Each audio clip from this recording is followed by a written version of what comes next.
It's probably best if I move this over here too. Okay. Man, I like all jokes aside, man. I'm like really, I don't know. I guess it's out of sight, out of mind. I feel like I'm somewhat burnt out of just thinking about like live sports or whatever. No. I just don't even think about it, especially professional sports. Hmm. And I mean, when we get to the documentary, we'll talk about that then. But I'm um, about to say because you're at where I'm at, but it's usually when I get to the off season of sports where I usually start to check out because it's just like I know that a lot of people tend to like dig into the minutia of like the draft and all that, and I'm sitting there like, oh, just bring on the next season. I have my reasons why because it's not just sports, it's professional sports. But I mean, Hmm. like I said, if you read the DM when we talked earlier, you kind of get a gist of what I'm saying. It's not like I'm just tired of sports in general. It just, in other words, the Last Dance documentary rubbed me some kind of way, and like I said, I'll explain it when we get there.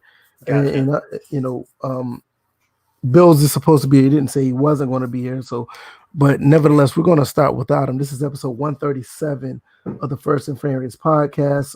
You can catch us on Google Play, iTunes. If you feel like downloading this, if you don't catch us live, if you're catching this on the back end, like after we finish recording live, you can just download it to any device on iTunes or Google Play. SoundCloud, you can stream it. I don't think there's a download button yet. I need to check that out. Still haven't heard anything from Spotify. I'm about to give up on them. I'm getting mad at that. Yeah, that's a dead issue. I still don't understand how we can't get on Spotify, but we got these other podcasts. I'm like Right, even the people that do the podcasts that are in my hometown, they're on Spotify. So I need to talk to them to see how they got in. right. I'm gonna edit this video. I got the I'm gonna title jacked all up. knows I'm gonna pull my subscription if we don't get on Spotify. Right. That should be good now. Let me see. I typed too fast and missed the letter. But for everybody who's on YouTube, you can see. Yeah, I fixed it. So we're in business. On this episode, we're going to talk about the NFL draft that's going to be on Thursday. It's going to be kind of weird because they're still having some issues with the live stream and the connectivity of drafting players. So that's going to be weird to see how that plays out. They're gonna And have but we're this. not going to talk about that. We're actually going to talk about the picks. So Yeah, because they're um, having the same issues as Babyface and Teddy Riley. yeah, So all those right. Like everybody who's doing trying to do stuff, and it's funny because it's like you would think that with how we do things or other podcasts do things and other like live streams with YouTube and Twitch, you would think that they wouldn't have an issue. I'm kind of wondering what is this, what kind of technology they're using to have this issue because me personally, I would think that just use basic uh let's say StreamYard, or let's say if they use Twitch, because you can use Twitch for stuff like this now. For I well, mean, what they're doing, you can use Twitch for that now. they were using a combination of Facebook and Instagram, and apparently Oh it broke well, there's your Instagram. But problem you're right there. using pretty much one thing if you're talking about Instagram and Facebook, since the Facebook bought Instagram like a while ago. I mean, So but not only that, I mean, Facebook and Instagram not live has been unstable even before they even merged. I mean, it's always been unstable, especially for something like that. I mean, yeah, have you ever seen like a Facebook Live? Like it no matter what, it's always like blurry and out of sync. And I mean, there's like even before,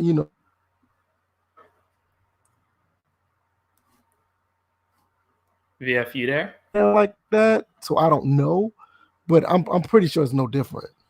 Okay, for just to let you know, for a second you cut out. I don't know if that's on my end or on your end or what have you. Oh, no telling. I'm be honest, I honestly don't know. I mean, I didn't see anything on my end that dropped, so your guess is good as mine.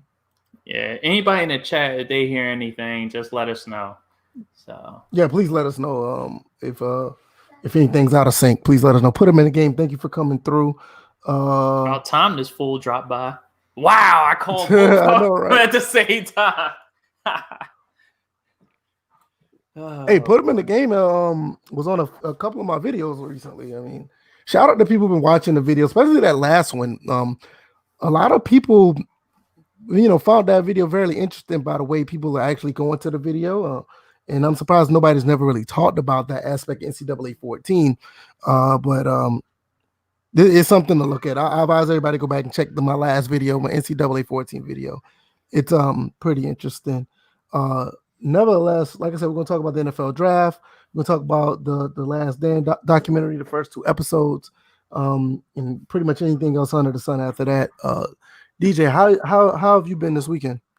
This weekend was I would say pretty normal, given the circumstances. I've just pretty much just chilled out, played some MLB The Show. I know today was kind of bittersweet because one of my best friends who passed away about a week and a half ago, she was laid to rest today, and I watched the service from online. So it was just spent most of today just, spacing out. But we're here and time to move forward and have a good show.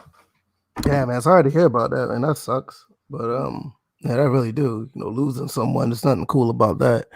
Bills, are you here? Can we hear you and can you hear us? Yeah, I can hear you. Okay. How you been? Just same old shit. Working on my music and my career and as much as I can right now. Of course, with all the circumstances, but getting your Tampa Bay Buccaneer merchandise in order. Merchandise? Oh yeah, that shit's in the cart right now on NFL.com. That's crazy. Nah, but yeah, I just been working, man. Okay, yes. I mean, for the most part, the same old here. Just been setting up stuff more into the new side of the game room. I done moved some stuff down here. My son loves it because he gets to pull more games off the shelf. Oh yeah, I saw the pictures. Those are... Yeah, he loves it. I mean, it's all good.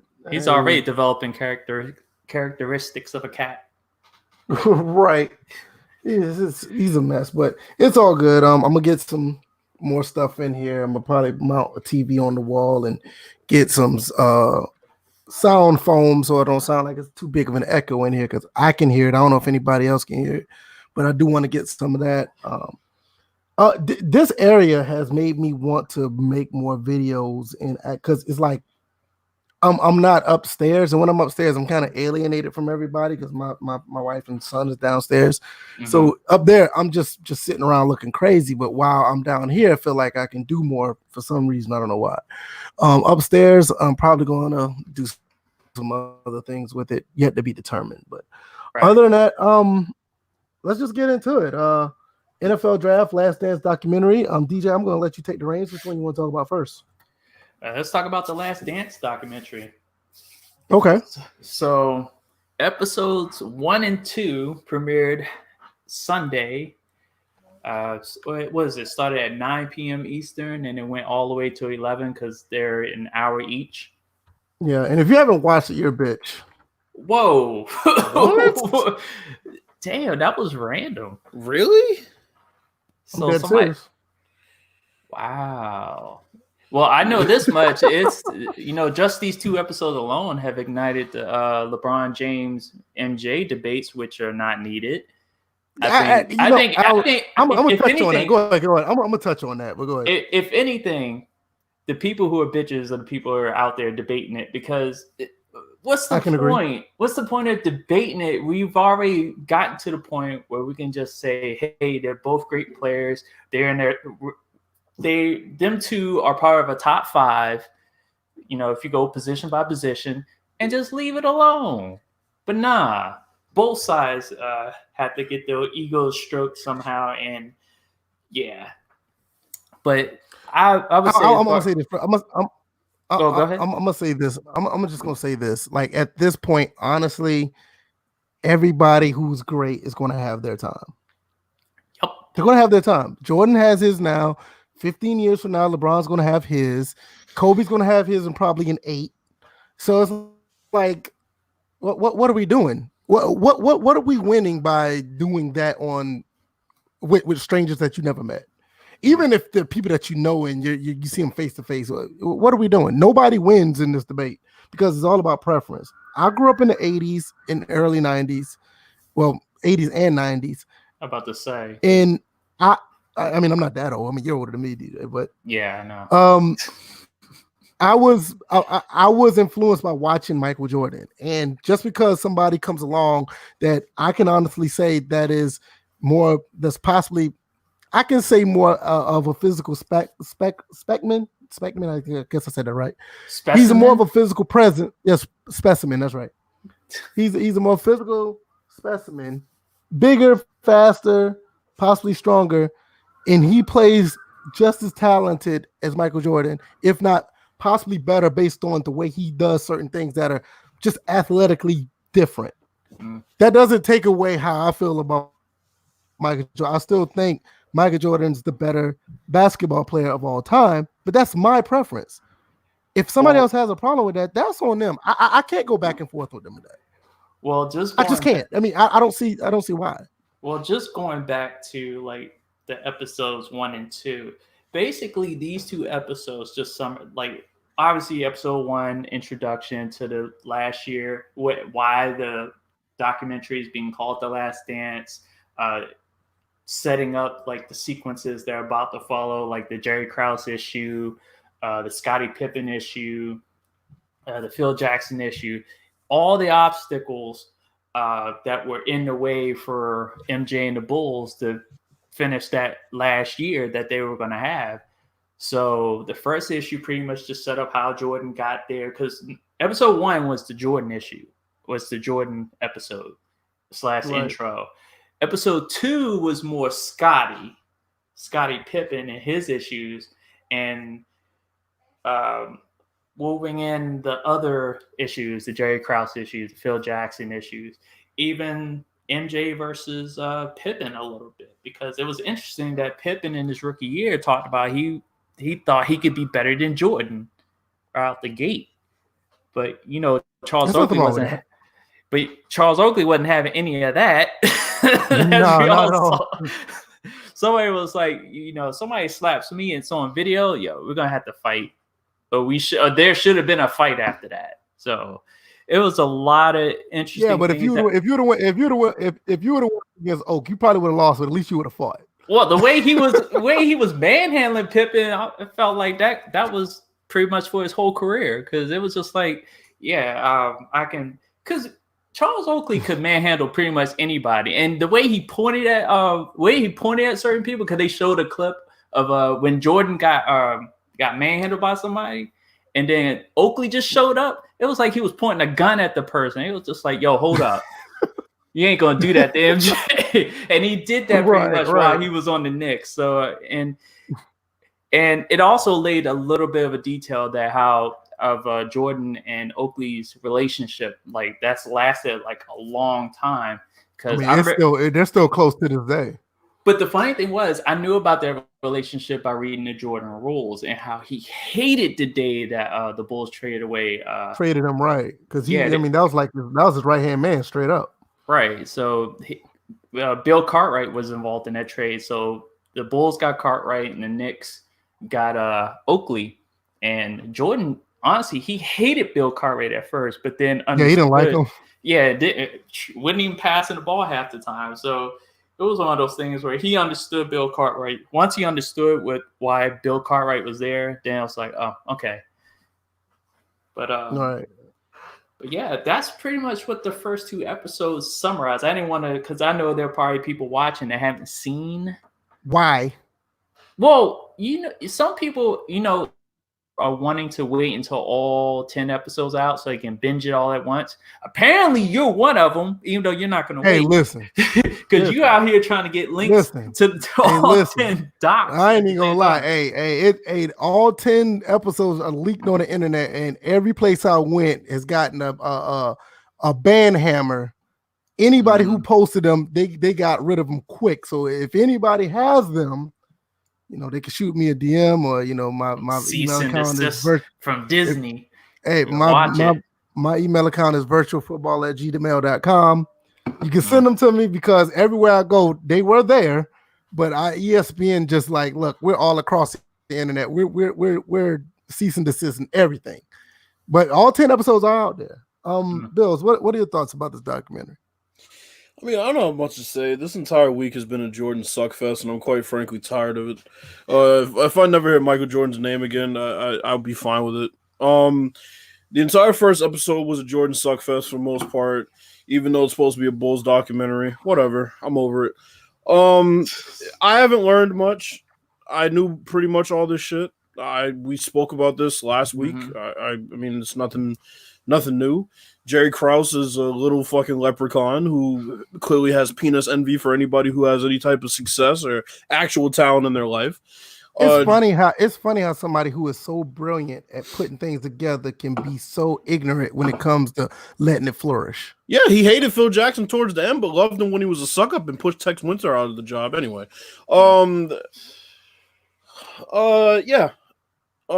Michael Jordan doesn't come across like anything more than a leader that is trying to convince a bunch of fucking bums on his team that they need to step up because the second best player is out.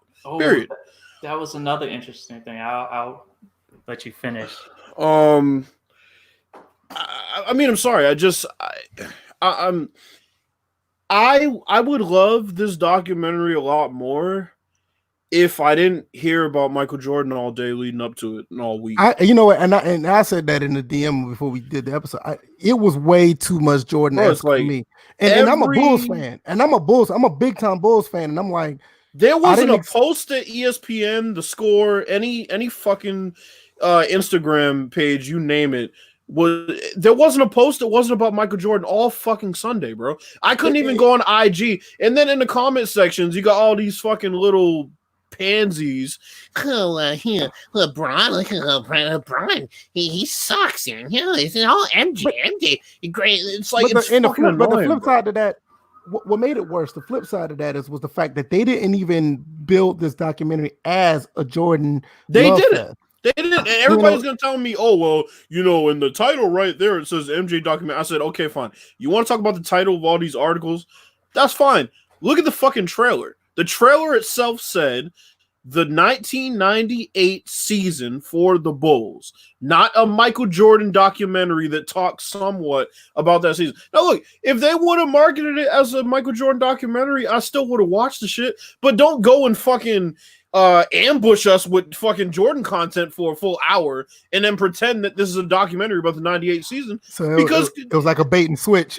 Bro, it was like, dude. It was a bait and switch. I was sitting here. They did 5 minutes about the Jerry Krause situation. The next thing you know, we talking about Jordan as a child, his father talking shit to him, saying he ain't gonna be shit. And I'm like, bro, like this him in college. Right, this was on all the documentaries. Send me stamps. Dude, those were on all the VHS. I got $20 left and I need stamps. Them motherfuckers went and took basically footage from Come Fly With Me and every other fucking documentary they had and put it in. And I'm like, look, I'm fine with it, but just tell us. Just tell us that's what it's going to be. And I'm like, all right, cool. So, I mean, honestly, the documentary is well put together, but like I said, I just got to stay off social media because these Jordan stands, bro, it's like they got to have knee pads because it needs to be sore by now. I mean, God, it's like there was a motherfucker. I swear to God. Well, they don't talk about him as much as LeBron. That's because LeBron is still playing. You fucking idiot. It's not, but Jordan is not relevant enough on a consistent basis for them to talk about him as much as LeBron. And they turned it into a LeBron versus MJ thing, and it's fucking annoying. And quite frankly, I didn't see the LeBron fans doing that. I saw the MJ fans doing that. Yeah, I saw the LeBron fans merely in response. It really is one-sided here. Yeah, it's mostly in response. Yeah, I'm like, and look, I'm a Jordan fan, but it's clear that it's the LeBron fans that are in defense here. They're responding. Jordan is my third favorite basketball player ever, but you wouldn't know it because I'm too busy combating this fucking stan behavior. And it's no different with the LeBron fans. They're bad for this time, but the thing with Jordan is that, like, and I said it in the DMs, it's like this is 30 years of conditioning to be like this. So it's way worse because you got motherfuckers y'all age, you got motherfuckers my age. You think it's 30? You think it's 30 years of conditioning? I would say more like I would say I'll say maybe 15 years. This is Because No, prior to him playing, even when he was with the Wizards, these dudes wasn't that bad. It was soon as no. I'm not talking about the severity so much. I'm gonna let you go in a minute, DJ. But I'm not gonna talk about the severity of them. I'm gonna talk about the conditioning that has led us to this point, because so much of how they marketed MJ was different than anybody else, and they were even calling him the greatest player of all time before he won a ring. Everything was conditioning to make people think this way. And there's nothing wrong with that. You build a star how you build a star. It did the same thing with Michael Jackson. That's fine. But it's been 30 years of this. It's been 30 years of it. It went from he's not really that guy yet, but we're going to make him out to be, to, okay, he is that guy, to, okay, now he's retired, so let's say nobody else will be that guy. That's 30 years of that. I see where you come from. My thing was, I was like, you didn't hear about it until maybe LeBron's third year. But not the LeBron thing. I mean, strictly like the conditioning of how to think about Jordan, how to consider him. That's what I'm saying. How to view him. It's like, he retired for those 2 years. It's like, oh, who's going to replace Michael Jordan? Which is fine. But then after he retired, Kobe ain't Jordan. Kobe that right there's a problem in itself. That's right there in this problem in itself. Nobody should have to replace another person. Everybody's their own individual in every sport that you look into. Like, say, for instance, if you want to talk about replacing a person, as far as let's say Tom Brady going to the Bucks, you want somebody to replace him as a quarterback on the Patriots to give you that level of production or even close. I get that, but you're talking about replacing a person to be a face of a franchise. You can't search that out. That's something that's supposed to happen organic. How when would Jordan football? go ahead. No, I was just saying, how would football fans react if all they kept hearing about Tom Brady and Peyton Manning was, he's no Montana? You know what I'm saying? It doesn't happen. In all sports, that stuff happened organically. Nobody said Michael Vick was going to be the best scrambling quarterback ever when he just came through. It just happened because the way he played. Everybody knew he was fast. Right. Nobody knew that he has a cannon for an arm like that. They just knew he was fast. Same thing with any other person who came in the league who becomes the face of a franchise or of the league. It's not supposed to be forced. 3 years ago, nobody talked about Pat Mahomes like this 3 years ago. It just only sport where it's like that, though, besides basketball, is baseball. For the longest time. Well, why that's the case. He ain't no Babe Ruth. Why that's the case. Right, but I'm saying, that's what I'm saying. You know why that's the case. I mean, that's the only person. The only organic person that I can think of that's supposed to be the face that never was. I remember Pujols, Jim Tomei at one point. Right. What's the guy that played for you guys? Ortiz, Frank Thomas. Those are guys that was supposed to be the face organically. But what they did was they made Jamarc McGuire's, they made Sammy Sosa's, they tried Rafael Palmeiro, they tried the Iron Man. What's his name? Iron Man. Orioles. Cal Ripken. Yeah. Actually, Cal Ripken. He was pretty much the face. Yeah, and that was because he was, and that was built off his rookie year where they went to the World Series. Not that he led the team, but that's pretty much that season is when the streak started. Yeah, and I can honestly say that was a mixture of both, but that was more organic because nobody in the media was pushing Cal Ripken until the streak got real. But when you look at the other people, you see where they were like throwing them in your face. No, but I'm saying, but what I'm saying is baseball and basketball are the only two sports where dudes from like way back are still held kind of sacred and never to be touched. Nobody can ever touch them. Like that's in basketball, the guy is Michael Jordan, and the way they do it is so subtle until a documentary like this comes up, and then you're like, oh fuck, I was just waiting to talk about this motherfucker, weren't you? And it's like y'all waited 20 years. Shit, we can talk about him again. He's relevant. It's like it's not that he's not relevant when you talk about the history of basketball. It's just like these are the only two sports where a guy can go and have all these crazy ass expectations, and then when he exceeds them, he's not better than this person. Because think about it, it's like Jordan dealt with it somewhat back then, obviously not with social media and things like that. Everybody's like, Jordan dealt with he's a scorer, but he can't win. He dealt with that. But the issue was for 7 years. He dealt with it for 7 years, but then there was the pushback on the other side from the media, where the fans were saying, yeah, he's a scorer, but he can't win. The media was saying, no. Listen to us. He's the greatest of all time. Just believe us. And then that's what happened. 1990, when they faced the Pistons during the series, the dude said, yeah, Michael Jordan, greatest player of all time. Like, motherfucker ain't even got a ring yet. And he's saying that. Mm-hmm. Well, So, he couldn't even get out the first round at the time. But that's what I'm saying. So it's like I've looked at that for years, and I'm just like, that's why I say that Michael Jordan, not the basketball player, but Michael Jordan, the athlete, and Michael Jordan, the personality, is a media creation, because they know how they want you to think about him, and they know why. Because they act as if no sport can go on without having a definitive the best. It's what, and this is the problem with the media in general. The media's done that, and that's the problem with, just all aspects of sports. I mean, especially the three major sports.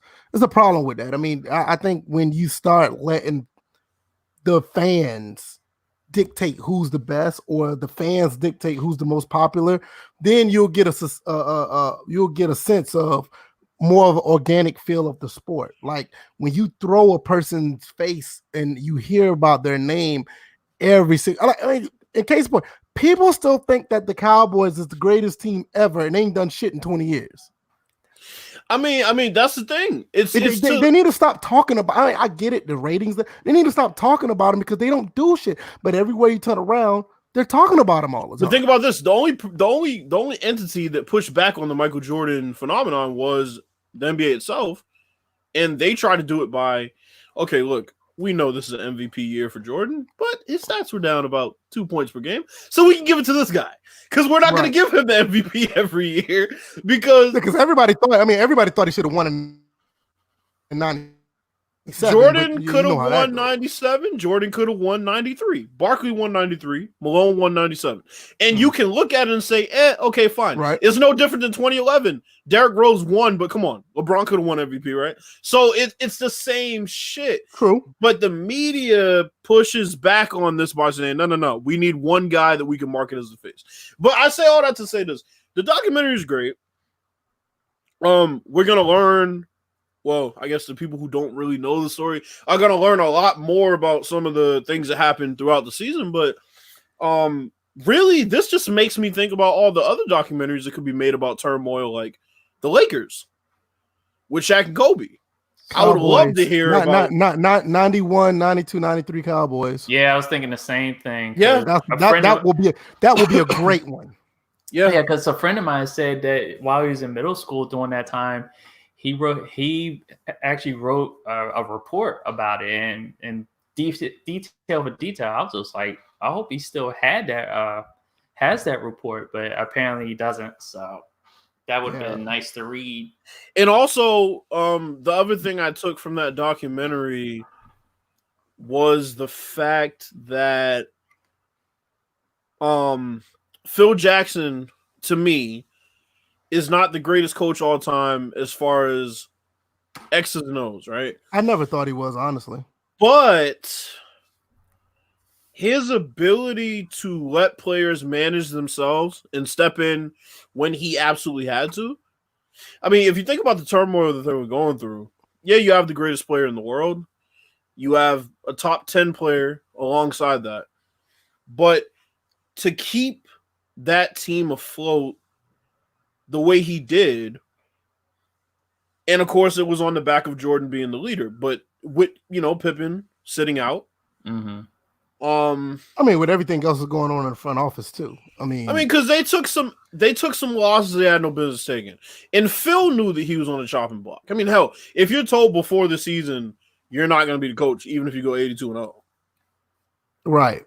It's like for a fact that they want to just push you out. And that's what MJ said. He said, we got to give them a reason to not think this way. We have to concentrate on our job because we can't control that shit. Because it could have been so easily for them to mail it in. Like, look, we don't want 5. We're good. Right. We could just mail it in. That was the thing. That's what Krause looked like he wanted to do. He wanted to blow it all up and do it again. That's why Phil signed. That's why they got Phil. Well, it was more Reinsdorf that got Phil to sign with that 1 year, because it wasn't for Reinsdorf, there wouldn't have been no 6th championship. But you'd have been going at the 97. When I compare this, you'd have been going after 97. It would have been after him. 96. You'd have been gone. It would have been him, Pippen, and Jordan gone, and then Rodman probably would have been gone too, and you would have had the 99 Bulls just in 97. Because Jordan said he wasn't staying around. I compare this to the Jordan said he wasn't going to play. I compare this to the Patriots situation though, because if you think about it, I mean, Belichick tried to trade Gronk. Gronk said, "I'll retire if you do that." Mm-hmm. Belichick tried to trade Brady. Well, Kraft said, "You're out of your fucking mind." That's not happening. So wait about 2029. We'll get that documentary. Yeah, but that's what I'm saying. So it's like 2029, we'll get that documentary. Kraft said for the longest time he wanted them to work it out themselves because they're the people that have to work together. I swear, if they do that Patriots documentary, if they don't start with 9/11, then I'm gonna be like, come on, we all know they put that team there because of 9/11. They need to start. They need to start with the fact that if Bledsoe didn't have his spleen ruptured, there would be no Bill Belichick legacy because his ass would have been fucking fired. That's what they need to start with. They need to start with that and work their way down. Well, the bright side of the Patriots situation, since Brady's gone, Bledsoe can finally get his job back. So we can see him starting next year. After all this time, he can finally get his job back. So. My question, here's my question for y'all though. Okay. Okay. Do you think they'll cover the Magic? Because I think the Magic play a bigger role than people really realize in this entire legacy of the Chicago Bulls. Because if you think about it, they were kind of the interruption in the legacy that a lot of people don't remember.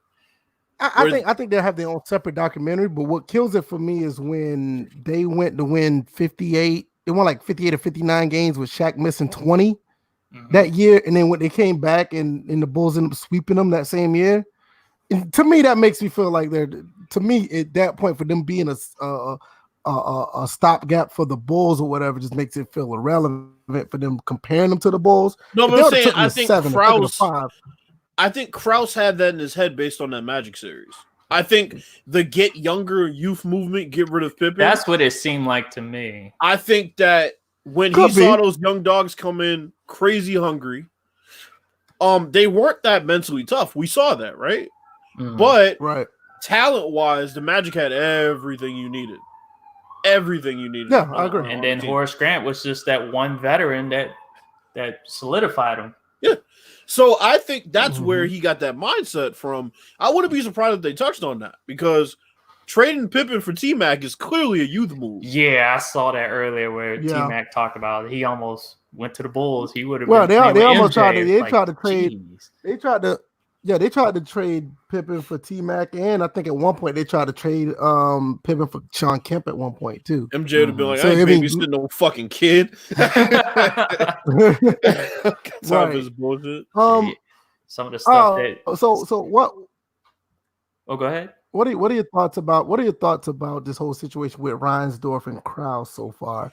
Because I'm gonna let you guys take the reins on that real quick, and I'm gonna give my thoughts about that.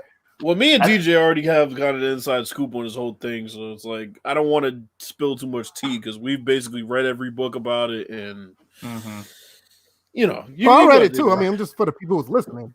Yeah, you go. Yeah, everyone knew that that Krause was a bitch. This runs through the Bill O'Brien. He pretty much was the Bill O'Brien of that time period. It's just. He had that little man syndrome. He couldn't get out of his own way.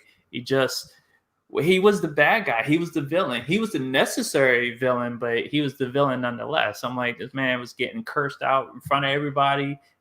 Jordan was rashing in front of people. Too. It was just like even though he put that team together, he got that unappreciated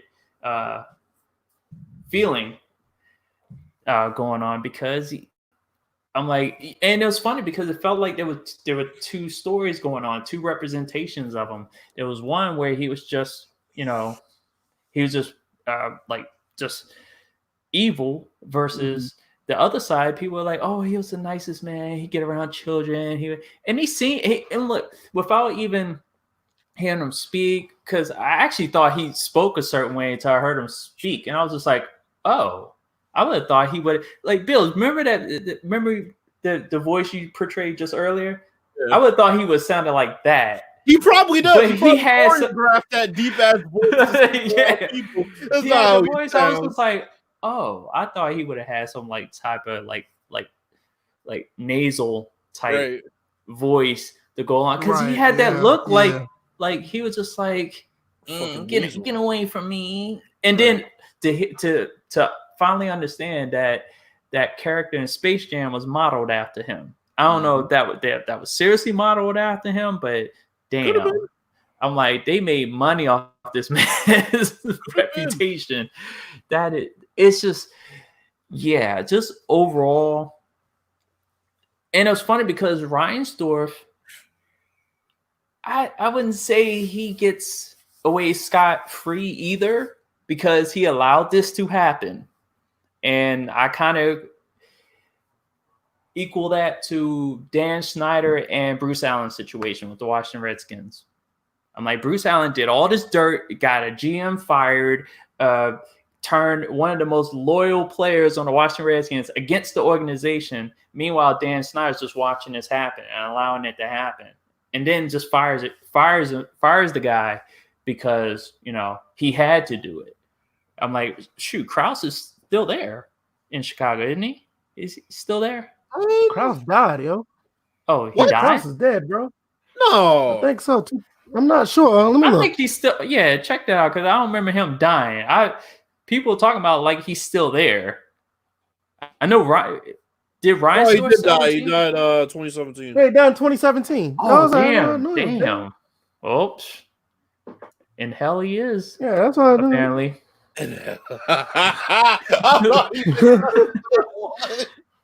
Oh shit! So that's what I thought. He's putting together Lucifer's team, and Lucifer is getting tired of his shit cursing him out in hell. So well, rest in peace. Well, rest in peace, and make sure you have AC down there. But Jerry Krause's legacy is that.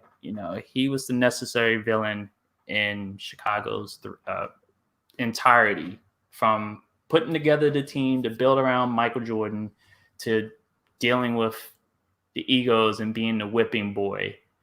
So I have a comparison, and it's a combination of two people, but I think David Griffin and Dan Gilbert.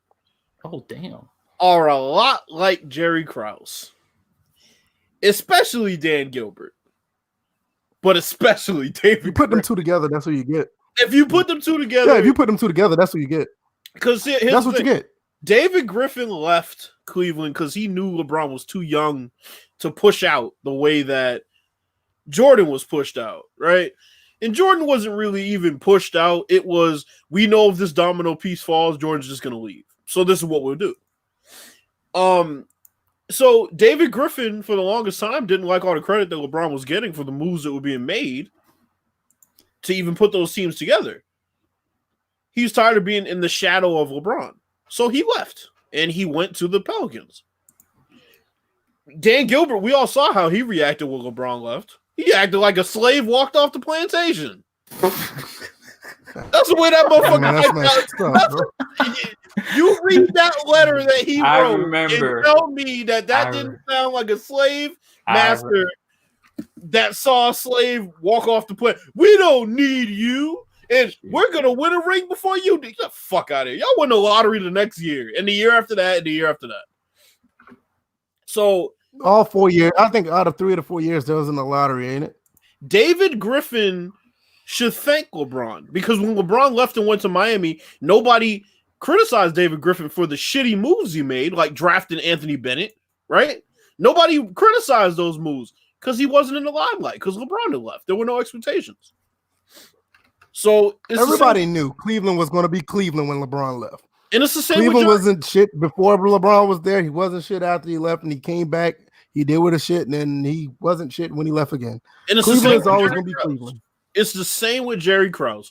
Jerry Krause should thank Michael Jordan because he had no expectations. Michael Jordan had all the expectations.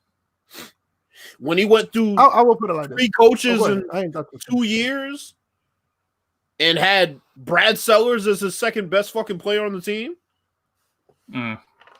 you know, nobody was saying, well, what is Jerry Krause doing to put a team around him? They were saying, well, Jordan needs to get his teammates more involved. Even though good. I'm going to say this how I felt because, I mean, I kind of hinted y'all in the DM how I felt about this. Mm-hmm. To me, the Bulls got lucky. The organization was trash prior to Jordan getting there. They were actually they were. I mean, I was putting it lightly. They were trash, honestly, while Jordan was there, and when Jordan left, they continued to be the entire organization. The entire organization is just terrible. Yeah. The Bulls, the iconic logo of the Bulls, the name of the Chicago Bulls personifies basketball to a way that anybody can look at it and think it is top flight. They will think it's top tier of the basketball and in some cases of the sports world. Yeah. But looking at these 2 episodes reminded me it wasn't just about knowing what happened and what the story is. We have to realize that this organization is a horrible organization. In some cases, I am embarrassed to be a Bulls fan because to me, it never was about, oh, I love an individual player. I like what the city, the team, the logo, what it all stood for. Right. It just made me think about the business side of sports. Now, I'm not saying every sports franchise has this type of mentality, but I'm almost certain that there's too many of them that have this mentality of a little bit or half or too much of their ego is in the way for dumbass moves to be made for them not to win. Just look at situations like Al Davis. Don't get me wrong, Al Davis is a legend, God bless the dead, but we already knew how his ego got in the way of drafting certain players at certain times. Even in some cases, DJ, you can look at Dan Snyder, what he did by not drafting players and getting people in free agency. We can look at moves with the Falcons or what they did. You can look at how you feel about what Bill Belichick do and don't do. Oh well, shit, come on, Bill O'Brien. I mean, we see what Bill O'Brien's doing right now. James Dolan. James Dolan, Jim Harbaugh, when he was at the 49ers, look what they did to him. They got rid of him for Chip Kelly. I mean, Bills, you made an excellent point in when we talked about this off record. When you said that that's how it is and that's how it's going to be. You enjoy the moment of the player, not the team. Well, somebody like me, put him in the game. I know he's OG. DJ, I know you're OG as well. We were conditioned to like the teams that we see. It never was about the individual. So when I look at it from my lens, it's like I low-key don't want to be a Bulls fan anymore. And I'm not saying that just because of how I feel about this documentary. It's just like you look at the big picture of everything. Prior to 1984, when the Bulls had a bunch of cokeheads and a bunch of losers on their team, and Jordan literally got when Jordan literally got these dudes to the playoffs with a 30-win team and tried his damnness to beat the Celtics. Well, let me clarify that. So it wasn't so much about the player necessarily. It was like whether it was a team or a player. It's like I look at franchises and how little they do to garner any support from fans. Like they don't deserve it. So now I want you to hold that thought right there. Now, DJ can attest to this. Anybody else who watched basketball or any sport prior to the media taking over, it wasn't like that. You were conditioned to like the team. Why do you think like all these OG teams, the Raiders, the Cowboys, the Steelers, the Redskins, why you think their fan bases are so adamant about loving their team? We were conditioned to living like that. But here's the thing, though. You got to remember, there was something that drew in casual fans to your team. So, for example, DJ's team drew in thousands of casual fans every time they won a Super Bowl. Mm-hmm. Some success or some player draws in casual fans. That's just how it is. I think that's been that way for the past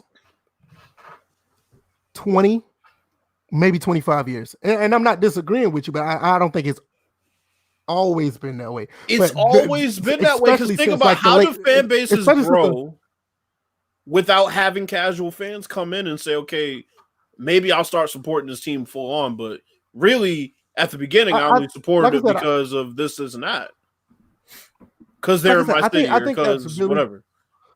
Right. I think that's really been the case when, like 98, 97. That's really when it took off. Not saying it never happened, but it really was in the forefront that these entities, these organizations have to pull in the casual fans because the hardcore is going to always be there. No, but I'm saying, I'm not even saying that they're making an effort to. I'm saying literally the only way a fan base grows is for you to bring in casual fans. It's been like that since the beginning of time. You don't start your franchise with loyal fans. I think you're saying it like as far as being casual to like, okay, this team is here. I'm going to get to learn this team. It's the beginning of the pro sport, and I'm learning the game, so I'm not as hardcore because I don't know. No. What I'm saying is, okay, the day the Falcons became a thing, the people 69. In the city said, we're going to support them because this is our local team, right? But as years go on, there are other reasons why people start to latch on to your team. And the only way to grow your fan base is to have reasons that these people are joining your team. For example, the Patriots. The Patriots were around for the longest time. Now, they might like a specific player. It might be because, I was born into it from my parents telling me that this is what I have to be. Maybe they like the uniforms. There's some way that you draw in casual fans. I get what you're saying. And they become loyal fans. Right, but those casual fans wasn't fans based off of, I like this particular player. That particular player was on the team, but I'll say mid 90s on back. Let's just say, for instance, Deion came to the Atlanta Falcons. Those Deion fans, even though Deion went to go play for the 49ers and went to play to Dallas, you still had hardcore fans still loving, the casual fans still loving the Falcons. No, I get it. That would not take place today. You kind of see what I'm saying? That's what I'm getting at. Like, I don't know. I think it's more likely now to be introduced to a team through an individual player because because once that player leaves, they're following that player. They're not following the team no more. Not necessarily. More likely. But I'm saying the targeting of an individual player towards these people to draw these casual fans to the team is more focused now than it was before. I do agree that they're more likely to follow that player, and if that player would be on a different team, they will follow that player. But there will still be some type of loyalty towards the team that they saw that player at first. Like, okay, for example, Chicago. I'm about to go back. That's what I'm saying. That's why I say like. I'm about to say, the Chicago Bulls for me was a team I latched onto because of Michael Jordan. And when he left Chicago, even though I was a Bullets fan first, I latched on to Michael Jordan and I started watching the Bulls. And I became a Bulls fan because of Michael Jordan. And now I did stay with the Bulls a little after he left, but when it was reported he was going to be on the Wizards, and I started kind of latching back on with the Wizards, it was just like, that's totally understandable. Right. And see, I get that. That's the same thing like if Jordan came to the Hawks. That was my local team, and I would have latched on to them. But But what I'm saying is like now, it's more prevalent for that happening. But like a lot of people who are Atlanta Falcons fans, they love Dion, but they never went to, support like Dion as a 49er or a Cowboy or any other team. A lot of them continue to be Atlanta fans because you still have some people who like the Atlanta Falcons because of the fact that they drafted Brett Favre. Well, you also got to look at the fact that Atlanta had a nice little thing going with MC Hammer in the 90s with the Too Legit to Quit Birds, and then the Dirty Bird in like the late 90s. Yeah, that brought in a lot now, of if you want to talk too. about casual, that's casual for real. Well, that had nothing to do with the sport. That had nothing to do with the sport, and people just latched onto the team because of that. So here's another thing. Back in y'all's era, there were only two ways to really become a fan of a team. Either it was a team in your home city, or that's all that was showing on TV. That's how it was that's why, the same with me when I was. That's why I was a 49ers fan first before I even knew about the Falcons. So that's what I'm saying. It's like when people ask me, "Oh, well, who's your favorite basketball team?" I'm like, I don't know, bro. It depends on who's coming on NBC tonight. Like that's how it was. Like the late 80s, the 49ers was on TV all the time. And I lived in Georgia. So that but the 49ers was like the top shit in the late 80s. So I became a 49ers fan. Like I was a Lakers fan when Kobe and Shaq were on TV every fucking Sunday. That's how it came to be. So that's kind of what I mean by casual fans. Like you get drawn in on something other than like just, you're buying into the team and this is going to be your team and like that's it. Yeah, I totally agree. I totally understand that. Obviously the teams that win a lot, right? Steelers and Patriots and but it with those teams, yeah, they won a lot, but even though they won a lot back in the day as well, but you just understand that there was the no iron team mantra really took hold back then.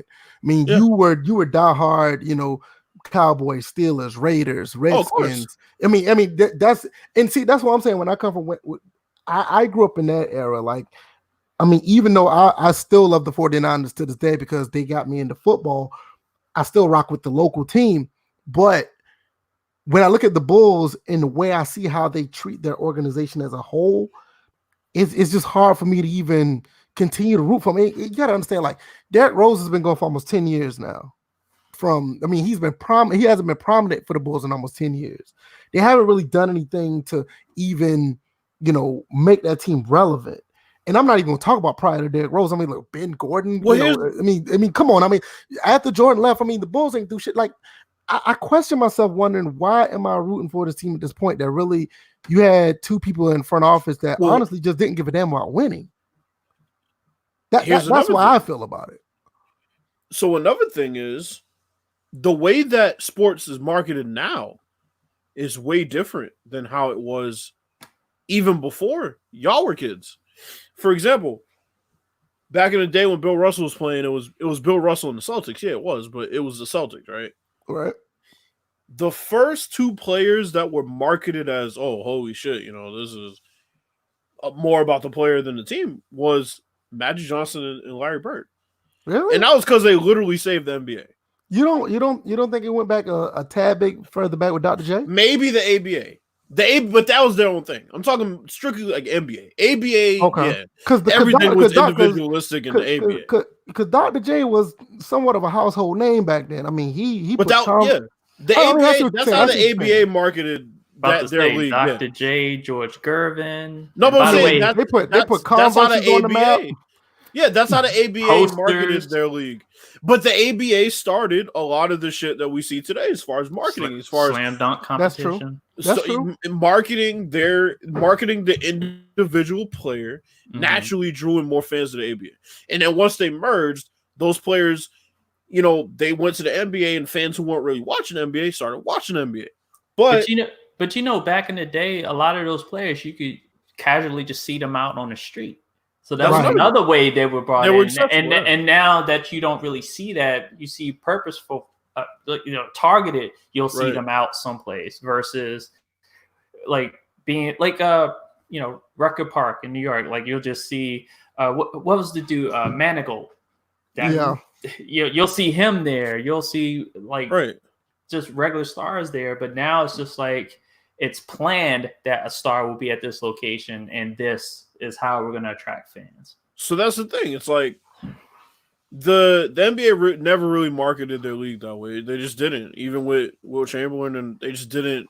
I mean, even when they did Bird and Magic, they didn't do a really good job. It literally took Mike to get some damn good looking shoes for people to really. Yeah, Michael Jordan was literally the chosen one, right?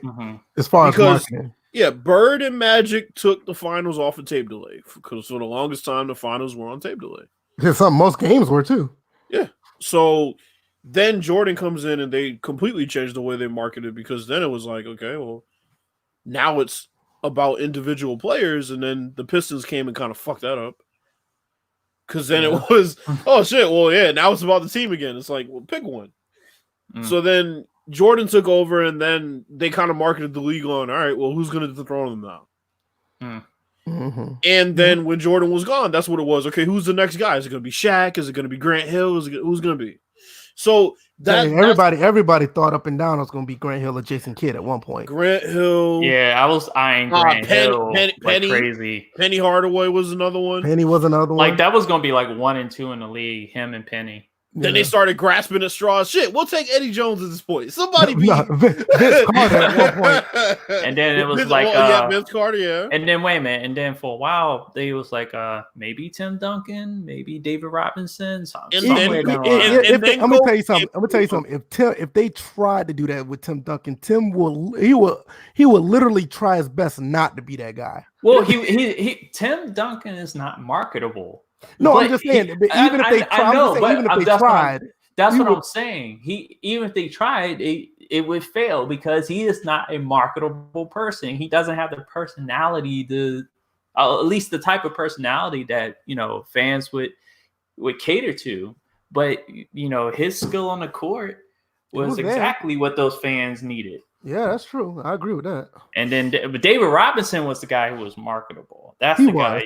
I mean, the whole admirable thing. The admirable. Yeah, because he was in the Naval Academy. So David Davis said the Bulls suck. NBA was in trouble and marketed those two. NBA did a great job with Bird and Magic. They did, but it was a no-brainer. I mean, it was easy to do it because of what they did in college. That's what I'm saying. They were in the national championship game. They were the two best players in college.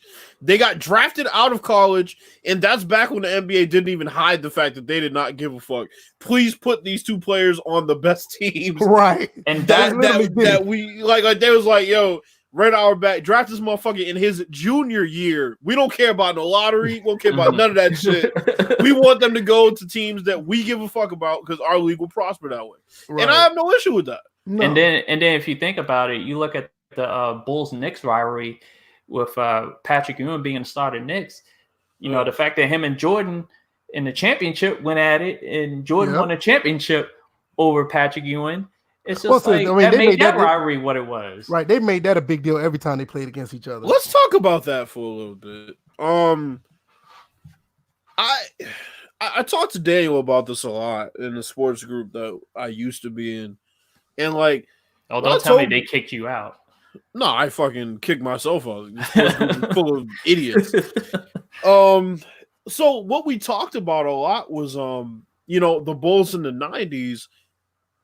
Like the first thing I ask y'all is, who do you think was the biggest threat to the Bulls in any given year in the 90s, and why?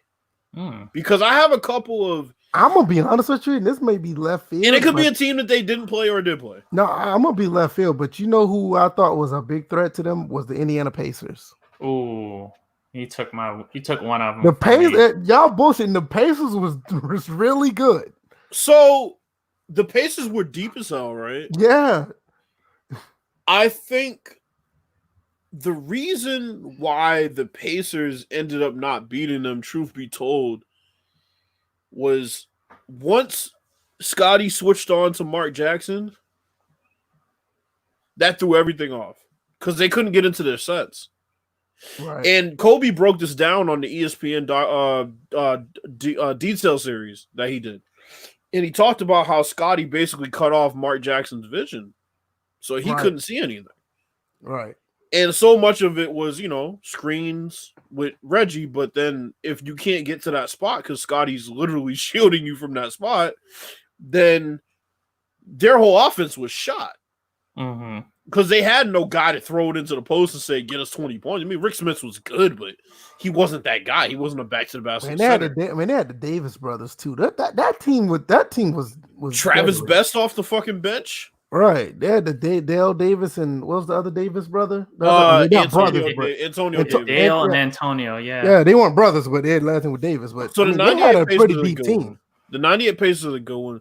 I think I'll let DJ go first. All right, so obviously the New York Knicks.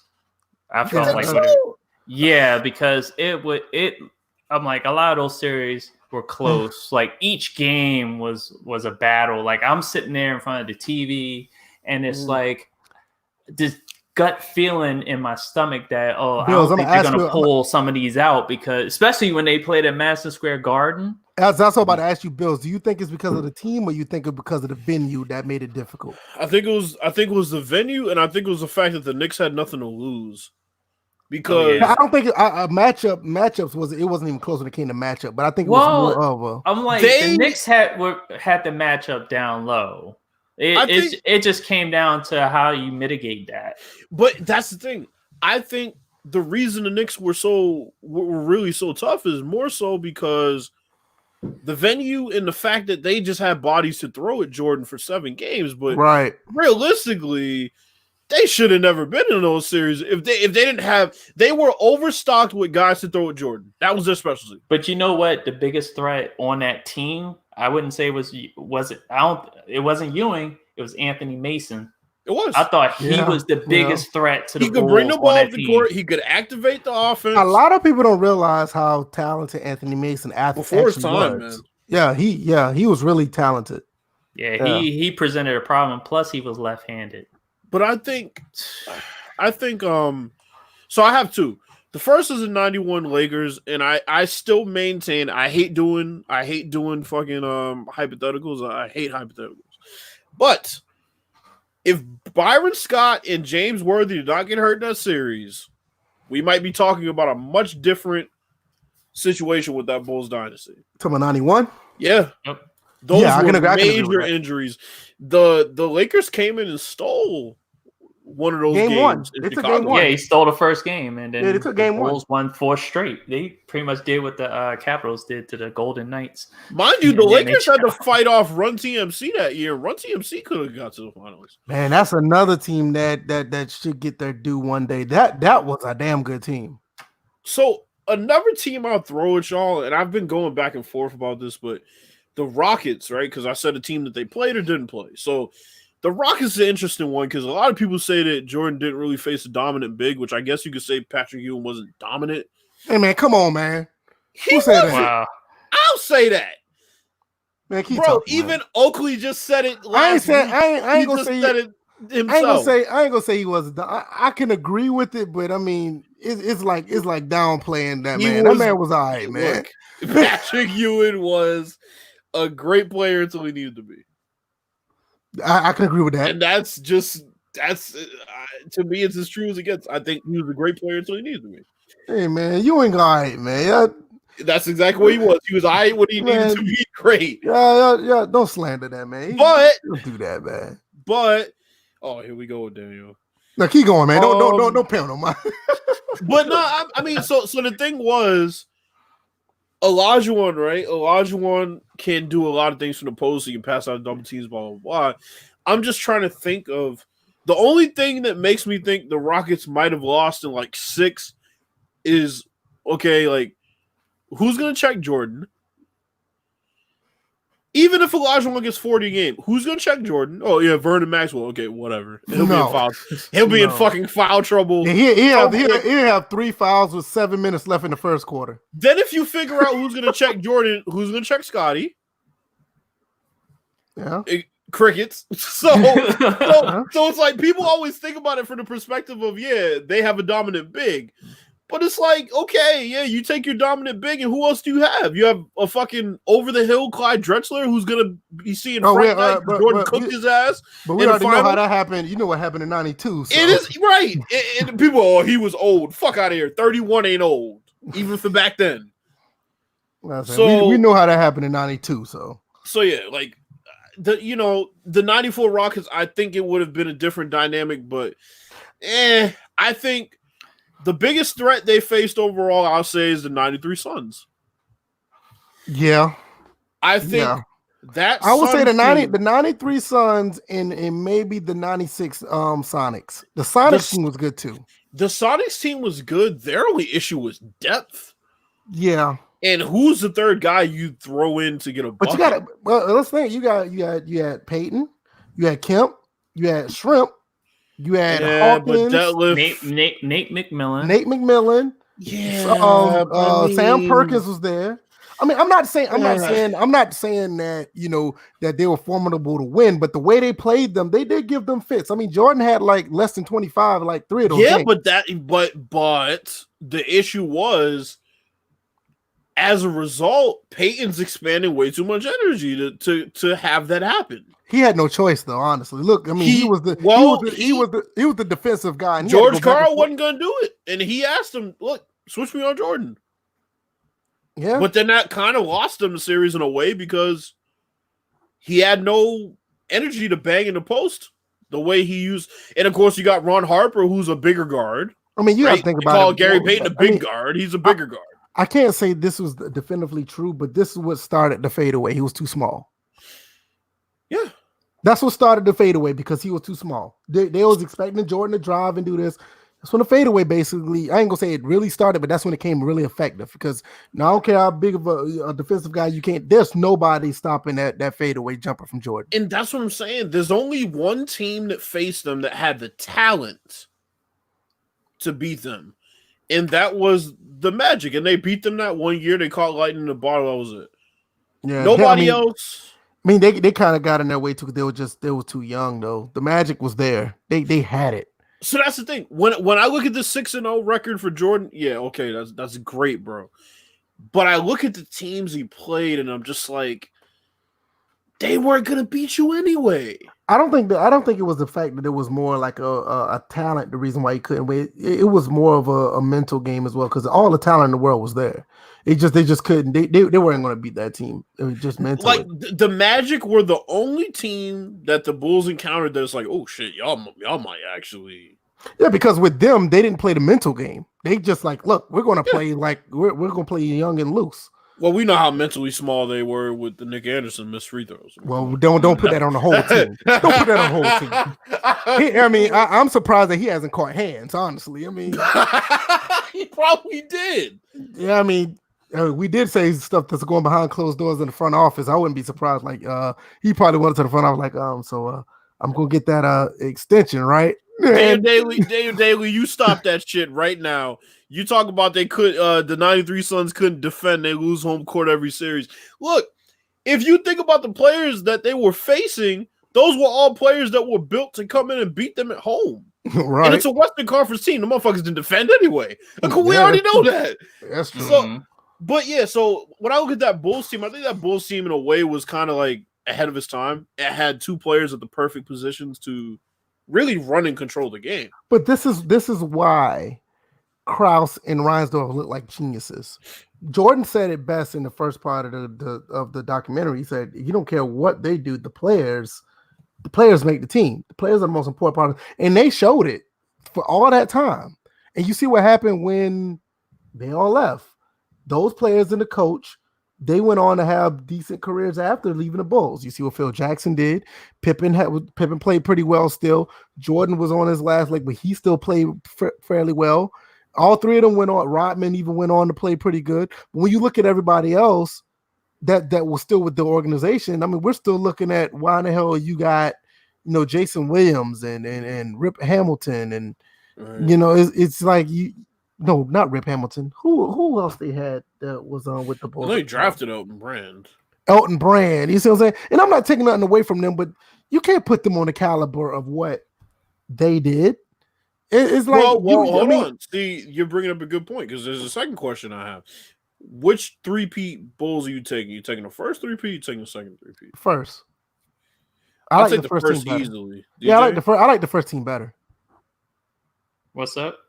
First three-peat Bulls or second three-peat Bulls? I like the second three-peat Bulls.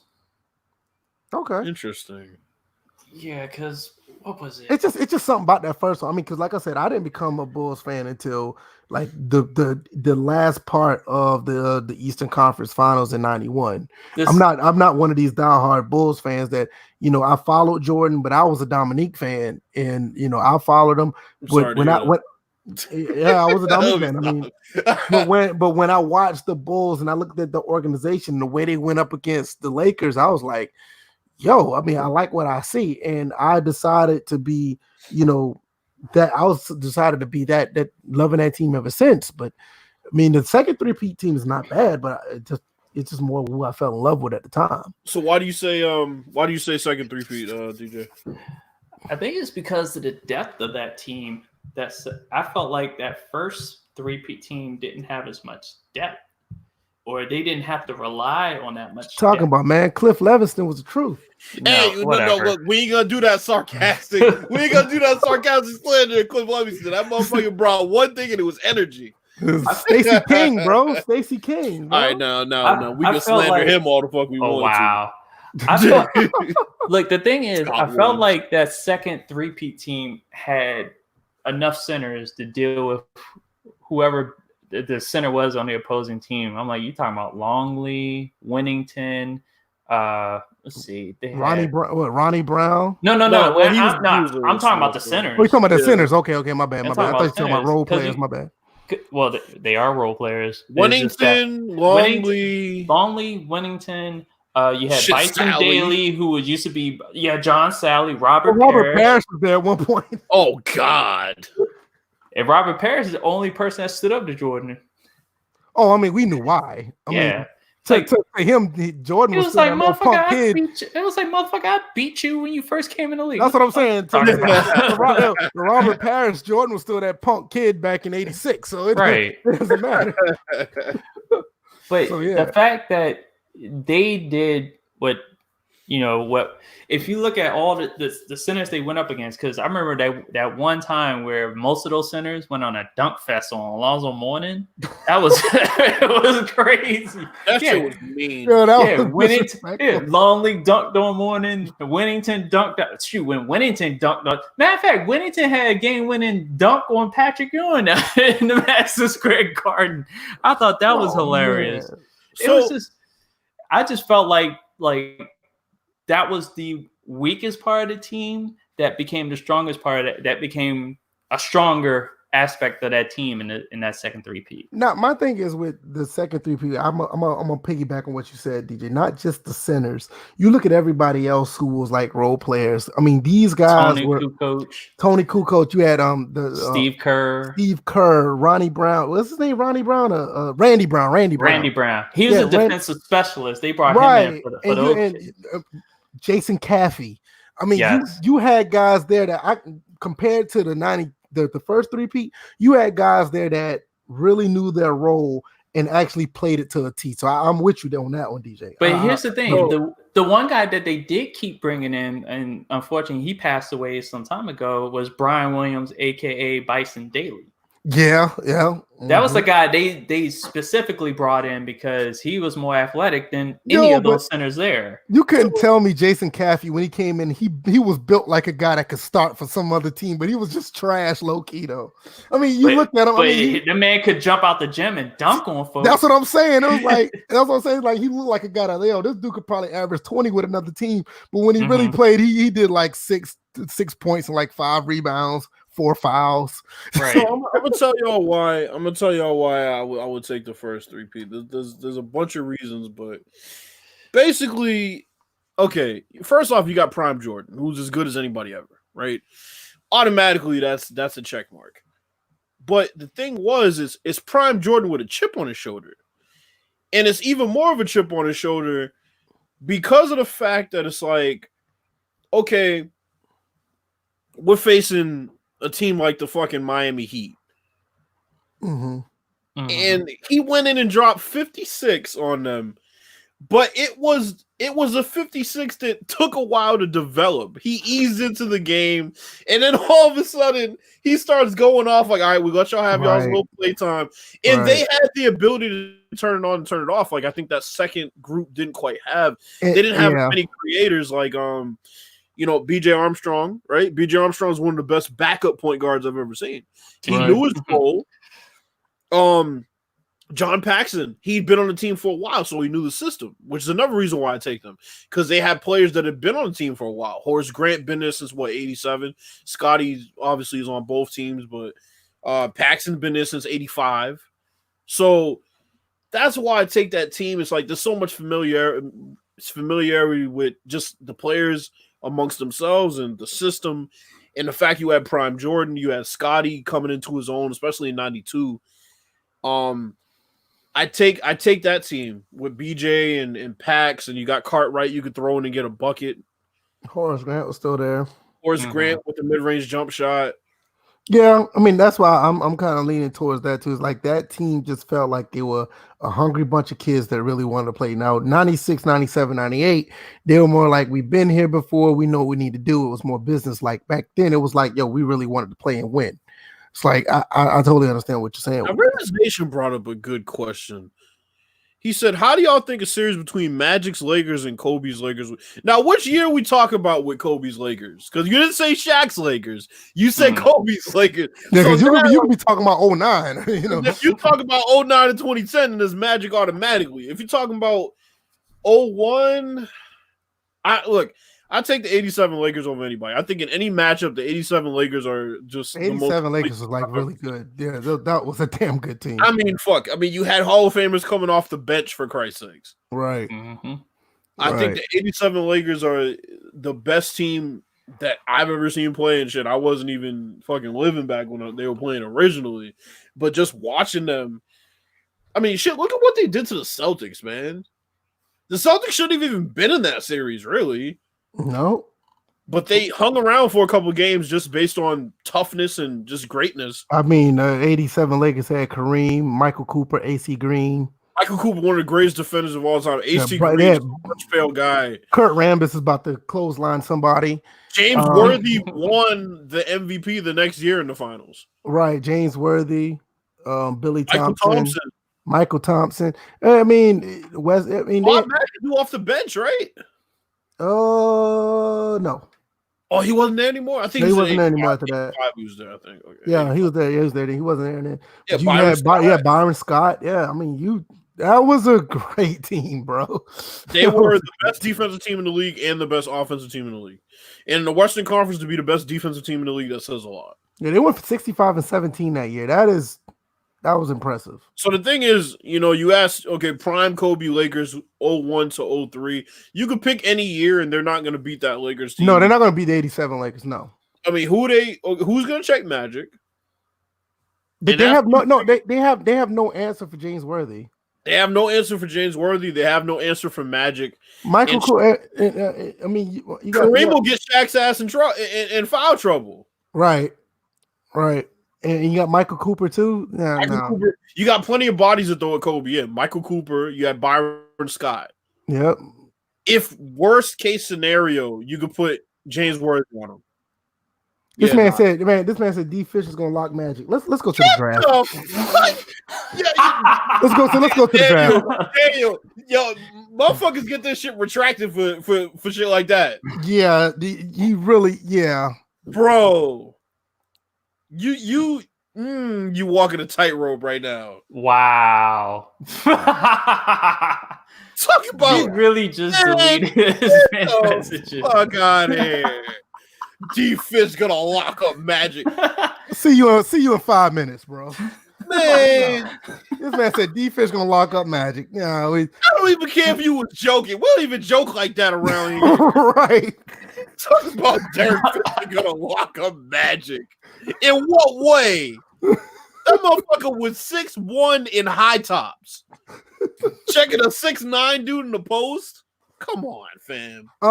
Anything else y'all got from this documentary? Because I think we did a really. I'm gonna be honest with you, DJ. I mean, I'm gonna do some inside baseball. I was really reluctant to talk about this, but it turned out to be a very good topic. I appreciate it. Trust me, I know. Hush, DJ. We ain't saying and that's coming from episodes that didn't have a whole lot of right content so much. Just kind of reviewing what we really already knew and then dropping a couple of nuggets. So these next couple episodes will probably have a lot more content. Well, I tell you what, I'm the only Jordan that will admit that I have faith in my teammates.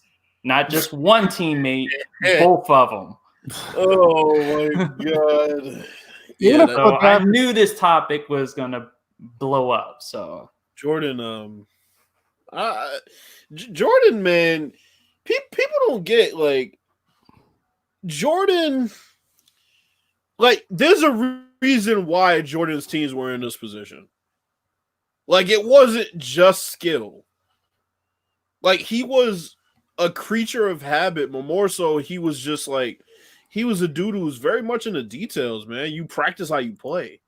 I don't think people realize. I mean, fanboy of your favorite player or not, you just don't understand not just the basketball IQ, but just the willingness to be great.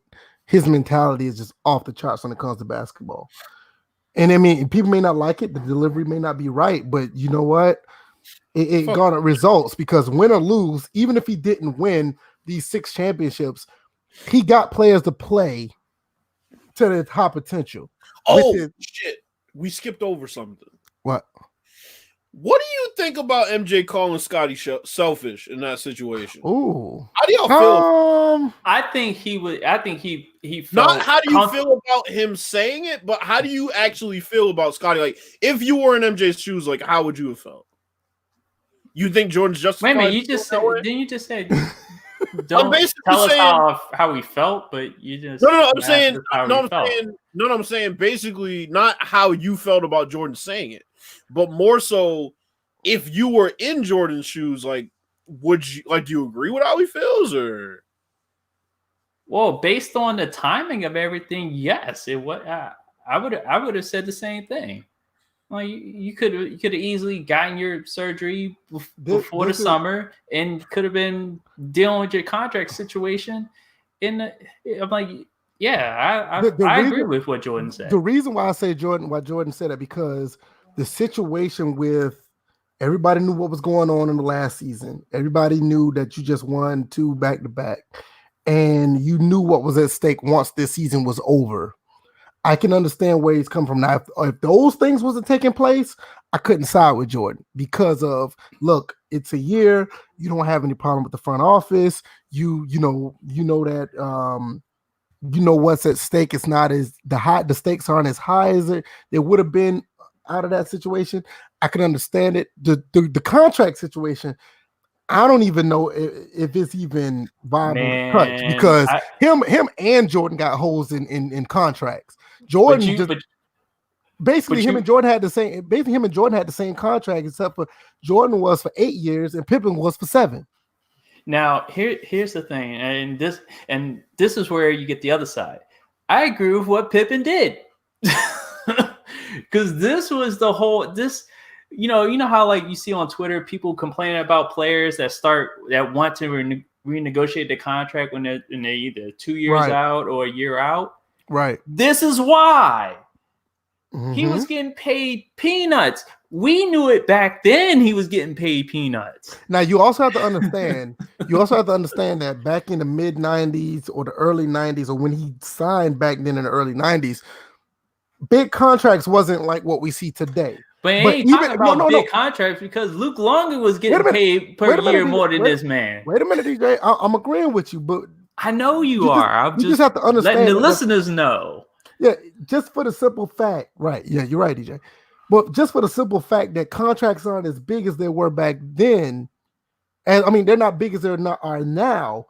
It just goes to show you how little he was getting paid. He was getting paid little to nothing, and it was like, now by the time Luke Longley was 96, 97, but even then, Luke Longley was getting paid more than this guy. It's like the contract in itself wasn't that bad from 1990. The problem was when the time came when other players that wasn't good as him getting paid more, renegotiating should have been top priority for that guy, hands down. It should have been for his agent. It should have been for Krause. Yeah, it should have been for everybody. And it's one of those things where this is why I always side with the players when they go to renegotiate their contracts, because it's obvious. If the player's value has increased exponentially, then it's smart business to start talking about renegotiations. Take care of your players. Right. 2 years out, if you're confident in the fact that, okay, my value is a lot different than what, Did you forget what Reinsdorf said? Oh no, we know what he said. He said Reinsdorf said we don't do renegotiations here. See, and that's another reason why I felt like Reinsdorf couldn't get away from this scot-free either. See, that's what I'm saying. This is another reason why I look what I said earlier about how I look at the Bulls organization now. It's like, why would I want to continue to be a fan of this team when clearly it was Jordan and Pippen made this shit organization of the Bulls to what they are today. It wasn't a collective agreement. It wasn't a collective thing with the entire organization that want to have for instance, if you look at the Miami Heat when they brought LeBron and all them down or whatever the case may be. You look when they drafted D Wade prior to that. You even look at after LeBron and D Wade and Chris Bosh is gone. The Heat, say what you want about them, they still try to make a competitive team that will at least get into the playoffs. Let me tell you why. Pat Riley in the organization has them guys trying to place. The Bulls don't give a fuck about that. No, I see. I get what you're saying, but I mean the results are there though. No, and I'm gonna tell you why. Fuck Pat Riley. Because when we weren't in position to compete, and D Wade's like, look, pay me so I can stay here and recruit people to come here for us to win after LeBron left, that bitch ass dude went and lowballed him, and Wade went and walked to the Bulls. I will give you that. That is a black eye. No team is perfect. No organization is perfect. But the total, when you look at the total package, they still try to be competitive. Compared to the Bulls, that's nothing. Compared to the Bulls, yeah. That's what I'm saying. That's nothing. But I mean, compared to ever teams, I mean, it was a shit show in Miami. I think Miami, honestly, after LeBron left, they were a shit show too. We got nothing done in the draft. Man, fuck them. Anyway, let's jump over to this mock draft. Hold on. Damn, gotta give my piece. Shit. No, but I'm saying, okay, so I would say this. Jordan, I think the only reason why Jordan felt some type of way was because he's like, yo, I'm too old to be going out here dropping 50 and close wins against the Clippers. You need to bring your ass back. We don't have anybody else. Because they're like their first game, they didn't score over 100 for like the first until like game 11 or something like that. What, 0-4 on the road? Yeah. 0-4 on the road. They started out 4-4 or whatever like that. And they were always a really good road team. Jordan would step up on the road and Pippen would step up on the road. But so I can understand what Jordan was saying, and to a certain extent I agree. But it's like DJ said, I mean, Pippen, he's fed up. Yeah. You try my thing is I understand where Jordan was saying because of the last year and everybody knew that everybody was going to break up after that. But as far as Pippen goes, like, look, I'm fed up. I don't like Krause. I'm talking shit to Krause. They wanted to trade me. I totally get what you're saying. Here's what people don't know, and it'll probably come up in the documentary, but shit, you know what? Fuck, I'll spoil it for you, even though it wasn't on either of the episodes. Pippen ended up having back problems when he came back. I remember that's a Google just put that in the chat. Because that popped up again in the playoffs in the first series. Because he got slammed to the ground with that after that dunk, and he's holding his back. Yep. So, I don't blame him. I don't blame him one bit. No, I don't. I can't blame Jordan for feeling that way because Jordan's left having to clean that up. I think when you look at it from both different perspectives from each eye, it's like neither one of them was never necessarily wrong. Right. I mean, like I said, if it was a situation where this was like the first part of the three-peat and Krause wasn't on his high horse saying that everybody's going to be gone afterwards, Jordan probably wouldn't even say what he said. Right. You know what I mean? So let's get to Gronk real quick because people keep asking. Yeah, I mean, that could be a good segue to the mock draft. Yeah, right before the mock draft. What do y'all think? I wasn't surprised, honestly. And we all know why. We all know why he left. He didn't want to play at the Patriots no more anyway. And when it was an opening for him to play with Tom Brady without the politics of, the coach and or Robert Kraft, I didn't say I seen it coming, but when it happened, I was not surprised. They tried to trade this man to the Lions, fam. Yeah, that's unforgivable. That's unforgivable, fam. I'm not. I can understand the team, but I'm looking at personnel. I think he would have been numbers wise. I think he would have been all right, and it would have been unforgivable. At the same time, my only take on this is Mike Evans, Gronkowski. If they keep Howard, shit, he has weapons now. Like, Cameron Brate was a Pro Bowl last year, so it's just like the weapons are there. Yeah, I'm not saying Tampa is gonna, because you still got to beat the rest of the South. I think the NFC the weapons South, are building. Yeah, I mean, don't get me wrong. I mean, they've been a good team last year with Jameis, and I think they're just going to be blind Jameis, right? Winston, right. I mean, I think they're going to be just as prominent as any other team in the NFC South. I still don't think it's a cakewalk for any team to win the division. I can easily see a team going 10 wins and winning the division. Right, we know the Panthers are finishing last in that division. Yeah, we know the Panthers are finishing last. I will agree with that. So this move to me makes Tampa Bay my Super Bowl favorites for this reason. Gronk brings Super Bowl legitimacy that goes along with Tom Brady's, goes along with Bruce Arians, but more specifically, you're bringing in a guy who's going to give his all no matter what, because now he's happy. And he's still a matchup nightmare. And he's still a matchup nightmare. But see, now he chose to go there. Right. He's playing with the guy that he wants to play with. Right. And he's a guy that, Gronk's played through so many injuries and given his all. So now a healthy Gronk is scary because we haven't seen a healthy Gronk in a long time. Now the only thing is, now he's got to drop that 24/7 title. Because I know, right? That's the one thing he has to do. You know what they say, when you're on your way out of organization, you gotta drop the title. I just think at the end of the day, I think it's going to be interesting to see. I mean, you look at the NFC South; it's always been a competitive division, and don't get me wrong. With the weapons with Mike Evans, and you have what I think is Marquise Goodwin on the other side. Mike, I don't know.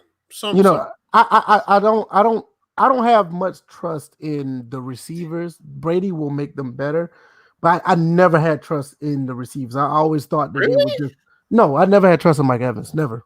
What? I never did. I mean, you see, look at the results they had since he's been there. We can't mute VF right now. I mean, you can mute me all you want, but I mean, this is I never looked at Mike Evans as a guy that if he went on the free agent market would be the guy to get. He'll be like the second tier guy. Mike Evans has been playing with damn near an average quarterback his entire career, and he hasn't had under 1,000 yards in any season. I still don't think he's one. I don't think he's that guy. I just don't. Nobody never talks about him when it comes to receivers because he plays in Tampa Bay. It's no reason. Blind ass quarterback. It's no reason to start talking about him now. That's what I'm saying. I'm not saying the guy. VF wilding out right now. If you watch the top 100, they were all talking about him. Okay, top 100. I give you that.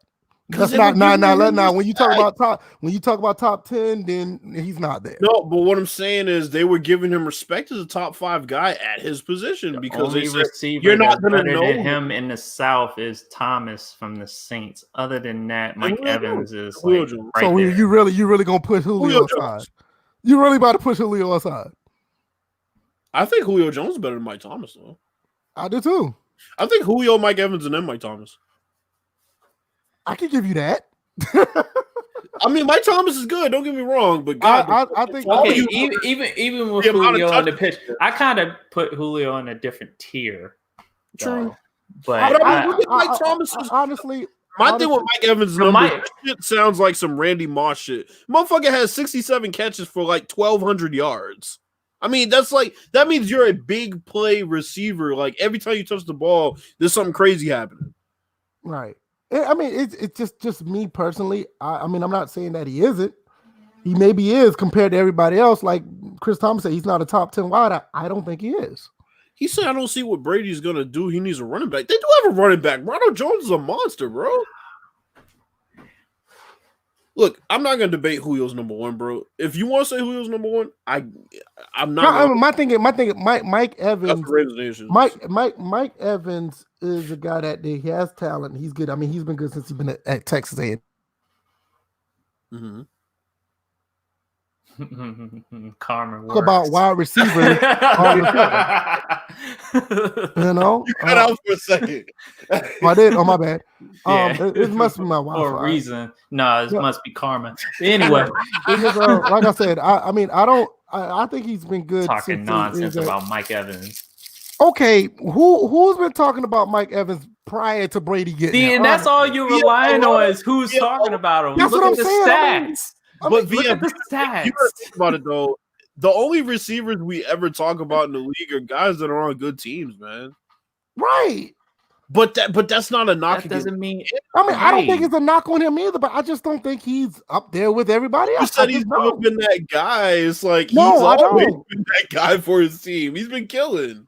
I don't for his team. Yeah, I mean, who else he's throwing the ball to? But that's even more reason why they can bracket him and he's still getting stats. Okay, like I said, that's like T.O. on the 49ers. I get what everybody's saying. I'm not If saying you can draw a double team, you are a serious threat on the field. okay, So, and he gets numbers just like Julio gets his numbers, and just like Thomas gets their numbers. Okay, This is what I'll say to VF. We'll see this year. And I'm all for that. I'm not saying the guy's a scrub. I'm not saying the guy. Now that VF is paying attention. I'm not saying the guy. Yeah, everybody has a reason to pay attention to the Bucks now. I mean, I mean he's Mike. That's why I said the top 100 though. It's like all the players that played against him and that watch him around the league. They're like, yo, like he's top 5 easily. But nobody knows. And Chris Thomas, he's telling me to stop. And he's like, Chris, who's your team? Oh boy. I mean, I'm not being funny. I mean, he's a Bucks fan. What can I say to him to change his mind? Well, yeah. I mean, I'm not trying to knock him or nothing, but I mean, I'm just being honest. Like, what can I say? What can I say to change his mind about Mike Evans? Yeah, but you guys are rivals, so of course you're gonna downplay Mike I don't Evans. think that's why he's doing it. And I'm not downplaying him because he's a rival. I don't think that's why he's doing it. I'm just being honest. Like, nobody talked about Mike. I mean, he has quiet numbers. Like, he put up big numbers, but nobody talked about him. 86 receptions, 1,500 yards. Yeah, nobody 8 talked touchdowns. about it. Nobody Wow. talked about it. Let me ask you a question. Be honest. Be honest. He I've put those always numbers up, considered Mike Evans a threat. but nobody talked about him. Well, let me ask you a question. Quiet numbers. I Let me watched ask the you a question. games. He was a threat. Well, And he's only 26 saying years that- old, too. I'm not saying that he's not, but nobody talked about him. I compare Mike Evans to Andre Johnson. Andre Johnson was a Perfect top analogy. 5 receiver his entire career. Perfect analogy. But people who don't watch football like that don't know him because he's on a bad team. So Mike Evans has always been that guy, just like Andre Johnson was always that guy. That's all we're trying to say is I can agree with that. And at the same time, throughout Andre Johnson's career, half of the time nobody talked about him. Not saying that he didn't do anything. They still said he was top 5 when This he man had started. 96 receptions in 2016. And who talked about him, DJ? He had 12 touchdowns. Who talked about him, DJ? There were a lot of people talking about him in 2016. No, but That's when he really established himself as 2016. So okay, here's my question to you, VM. Is can you name 5 receivers that are better than him right now? No, because AB's gone. No, because Even so he easily could take AB slot easily. Even without AB. Even without AB, even with AB, you mean? Even with AB. With AB, you got. I still could put Fitz, Julio. I could put Fitzpatrick now? No, Gerald. Fitzgerald. My fault. Yeah. Fitzgerald now? Yes. No. Fitzgerald. No. What's Fitzgerald is still a good receiver, what but number- he's definitely falling off. What are you talking about, VF? No, Hopkins, DeAndre Hopkins, Julio. Okay. Look, Hopkins, Julio, and after that, I mean, realistically, oh man, bro, I can't think of I'm anybody. sorry. These stats. I'm not targeted 173 times. I'm not disputing none of that. My thing is nobody out here was talking about this dude 18 months ago. But I'm being honest. Nobody even put him up in this echelon of receivers 6 months ago. I'm not saying he's not the guy, but I mean, we got to keep it a buck. We got different circles because they were talking about him in mine. So we got to keep it. We got different circles. Our Our circles are not overlapping. Ain't nobody on Twitter. Ain't nobody on TV been talking about that. You have heard. I've heard people on Twitter talk about Mike Evans. So when I see top 5 lists, I see Mike Evans in every one pretty much. I'm not disputing that. I'm just telling you from my point of view. I don't. That's what we're all agreeing on is that except that me and Bill's kind of agree, and you're the dissension. Well, let me ask you a question. Do you think Mike Evans takes? Do you think Mike Evans? Do you think his numbers stay the same? Do you think they lessen, or do you think they increase this year? Oh. Well, you kind of look at Brady's going to rely on Gronk. Yeah, that's what I'm saying. That's like Gronk start. I mean, you would think he would start, but you still got them too. It's still going to be Mike Evans number 1, Gronk number 2, and then you still got the other receiver on. I think it's Marquise Goodwin on the other side. You can't. It's like they have an overload of targets right now. Thank you, Ravens Nation. Thank you, Ravens Nation. Nobody talked about the guy it. who likes a team that gets knocked down in the first round. Oh, Ravens Nation. Now that's how I know that's a flat out lie.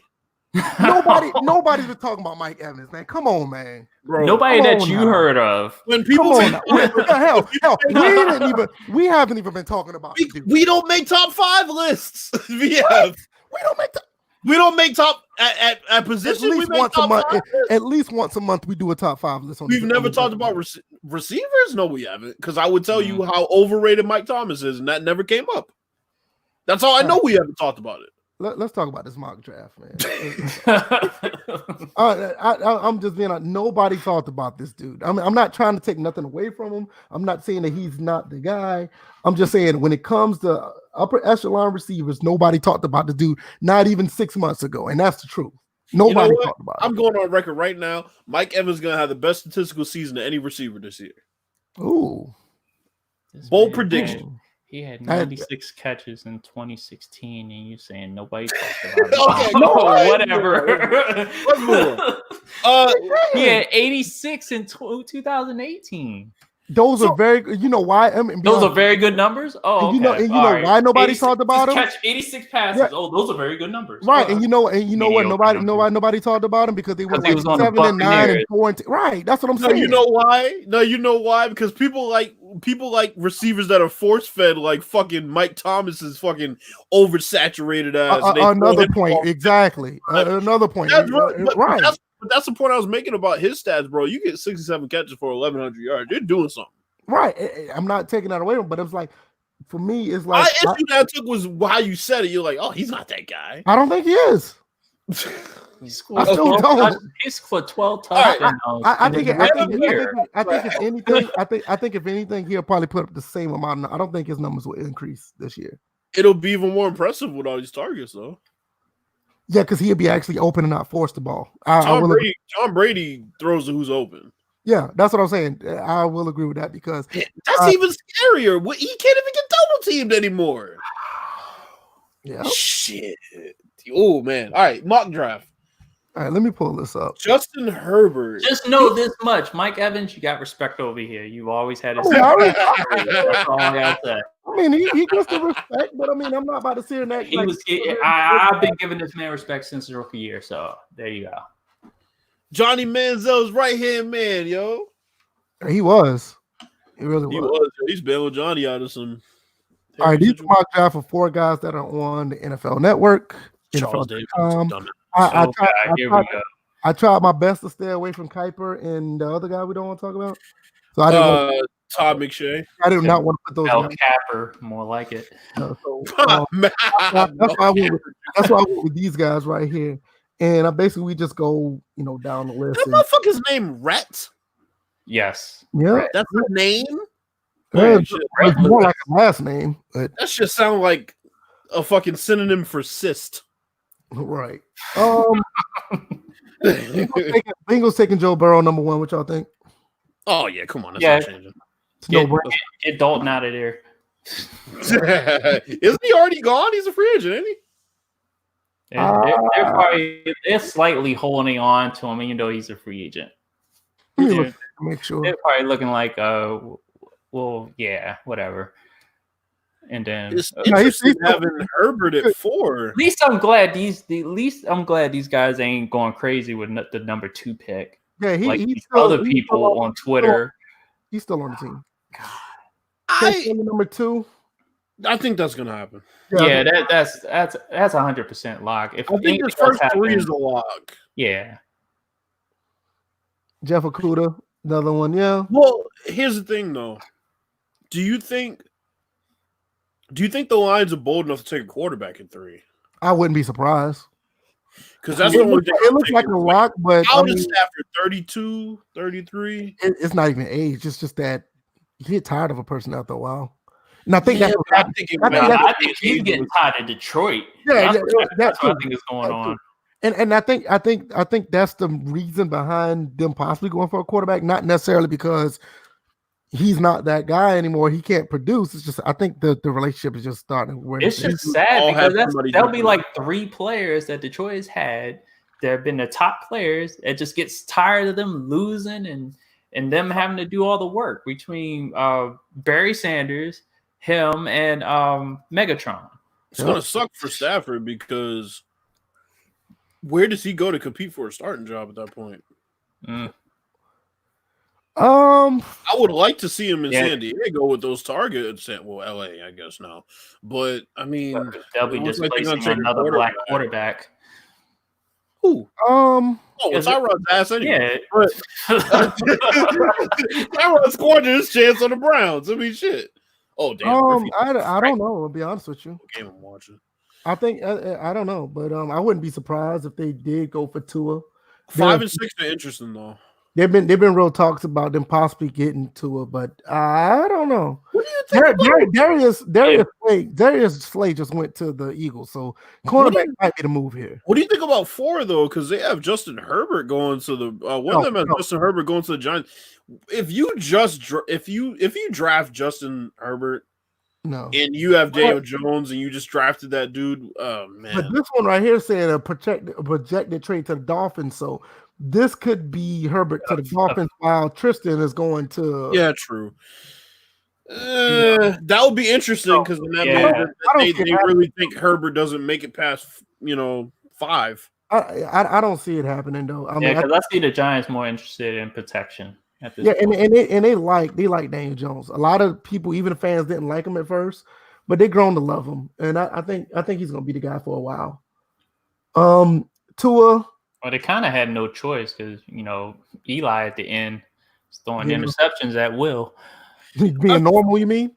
I feel like 2 at 5 is a safe pick. That's a very safe pick for the Dolphins. Even though it seems like Herbert's been, I feel like. I mean, because Herbert's been moving up the boards. I don't think they go wrong either way with this. They Tua got going at 5, and they got Herbert. The other guy got Herbert going at 5 as well. I don't think they go wrong with either one of those. Well, me and my cousin were talking about this. We don't know if Belichick's bitch ass is bold enough to trade up and get Herbert. He'd be smart too. He has nothing to lose at this point. So you don't think they don't like Stidham? I think somebody needs to challenge Stidham. I don't think that they need to hand that job over to him. I'll put it like this. I think somebody needs to challenge his ass. I'll put it like draft him high enough for him to be sitting there. If the Patriots move up to get somebody this high, there's no challenge. Stidham is not challenging for the job. Not if they move this high to get a quarterback. That's not true. I think Stidham will still have a chance to win it, but I think that dude will be the projected starter. Yeah, easily, and he'll probably. I think Stidham still would have a chance. I think it would be somewhat of a quarterback competition. I just think the Patriots. I don't trust Stidham. I just don't. I've seen him play. I like him. I think he needs more.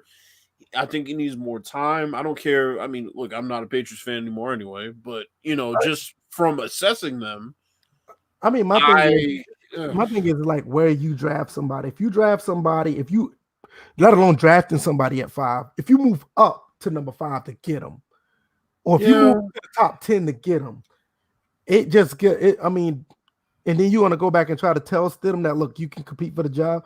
Stidham might not even want to compete for it. You move that high up. Move on with him. Move on from him. They didn't draft him high enough to give a fuck at this point. See, that's what I'm saying. That's what I'm saying. But if you do move up to get one of these guys, I don't see it to be this. It's basically gonna be a franchise quarterback. You move. If they don't trade up and take a quarterback, if they don't take a quarterback first round, they need to sign Cam Newton or somebody. They have to sign somebody.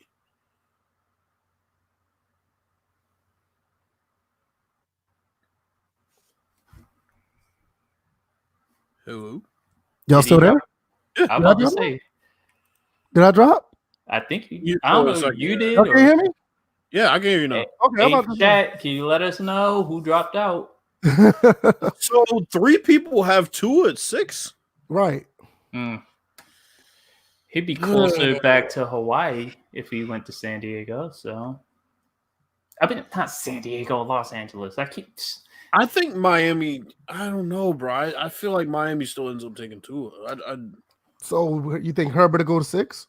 Yeah, I think back-to-back quarterbacks. I mean, either way, I almost said San Diego again. Jesus. I look at it like this: either one was flipped. I don't think either team would have a problem with their pick. I think it'd be safe for either one. I would hate to see Herbert. Tua goes to either one. Herbert goes to either one. It'd be a safe pick either way. Herbert. I don't know who this person got Isaiah Simmons up here at number 5. They're smoking crack. Damn. Number 7. Clearly, they look like they're going defense here. Yeah, Derek Brown definitely. Derek At Brown. this point, they're gonna have to go defense. Yeah.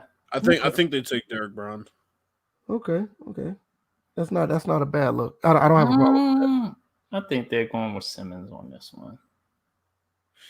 I'm trying to think. That could be a good pick because Kuechly just retired. So right. Yeah. I don't have a point there. I didn't think about that. Yeah, Kuechly just retired. So right here, I think the second one, I can't remember the names because they're up there. Jarek Willis at Alabama. I think this is the no-brainer for them. Continue to try to protect my whole thing. Murray. Yeah, protect Murray. Yeah, I'm with that. Isaiah Simmons. This dude has Herbert at 9. See, this is getting weird now. We're gonna get there. It's the next pick. I think they're. Shit, you're right. That is the next pick. He's like, when I get there, I'm like, next pick. You got Herbert going 9. Holy shit. Herbert's gonna drop to 9? Let's see. So number 9, Ken Law. I think with that defense, I don't know if that's a defensive tackle. That was on Twitter battling Tony Khan, but I think they're gonna go defensive tackle on this one. Who's that? When that dude said Mo, I knew he was from the area. Who was the quarterback for the Jaguars? Minshew. Yeah, Jay Gruden's gonna have. I'll put it like this. Jay Gruden's the OC at Jacksonville, right? I think so. I can't remember. Yeah, he's gonna have fun with Minshew. I will put it like this: Herbert's not going to be there at 9, so I can see Kinlaw being there. That's all I'm gonna say. Yeah. Herbert's not going to be there at 9. I want to see the circus if Herbert drops to 10, just to see Baker Mayfield sweat. Like, well, I mean, talk about 10. Somebody got Jordan Love possibly getting picked and traded to the Saints. Oh wow! I don't Saints know. would be kind of genius if they took that. Yeah, but they like Taysom I think the Hill, Patriots are depending on Jordan Love dropping to them at this point. Browns do need an offensive line, so I think everybody else here is on the one with this one. Yeah. So I think they're okay with that one. Jets need a line, so the quarterback. Jets need a line. Everybody's picking a line as well. CD Lamb. Okay. CD Lamb's interesting. And it's funny. It seems like we love that Kia here, but it's funny that if you think about the next pick with the Raiders, it seems like every year they're going for a receiver. And every year it doesn't fucking figure out. I think this one, if they do get CeeDee Lamb, this one will pan out. CeeDee Lamb is hella good. That would be a good pick for him. I think either one. Judy's pretty good too. Mm-hmm.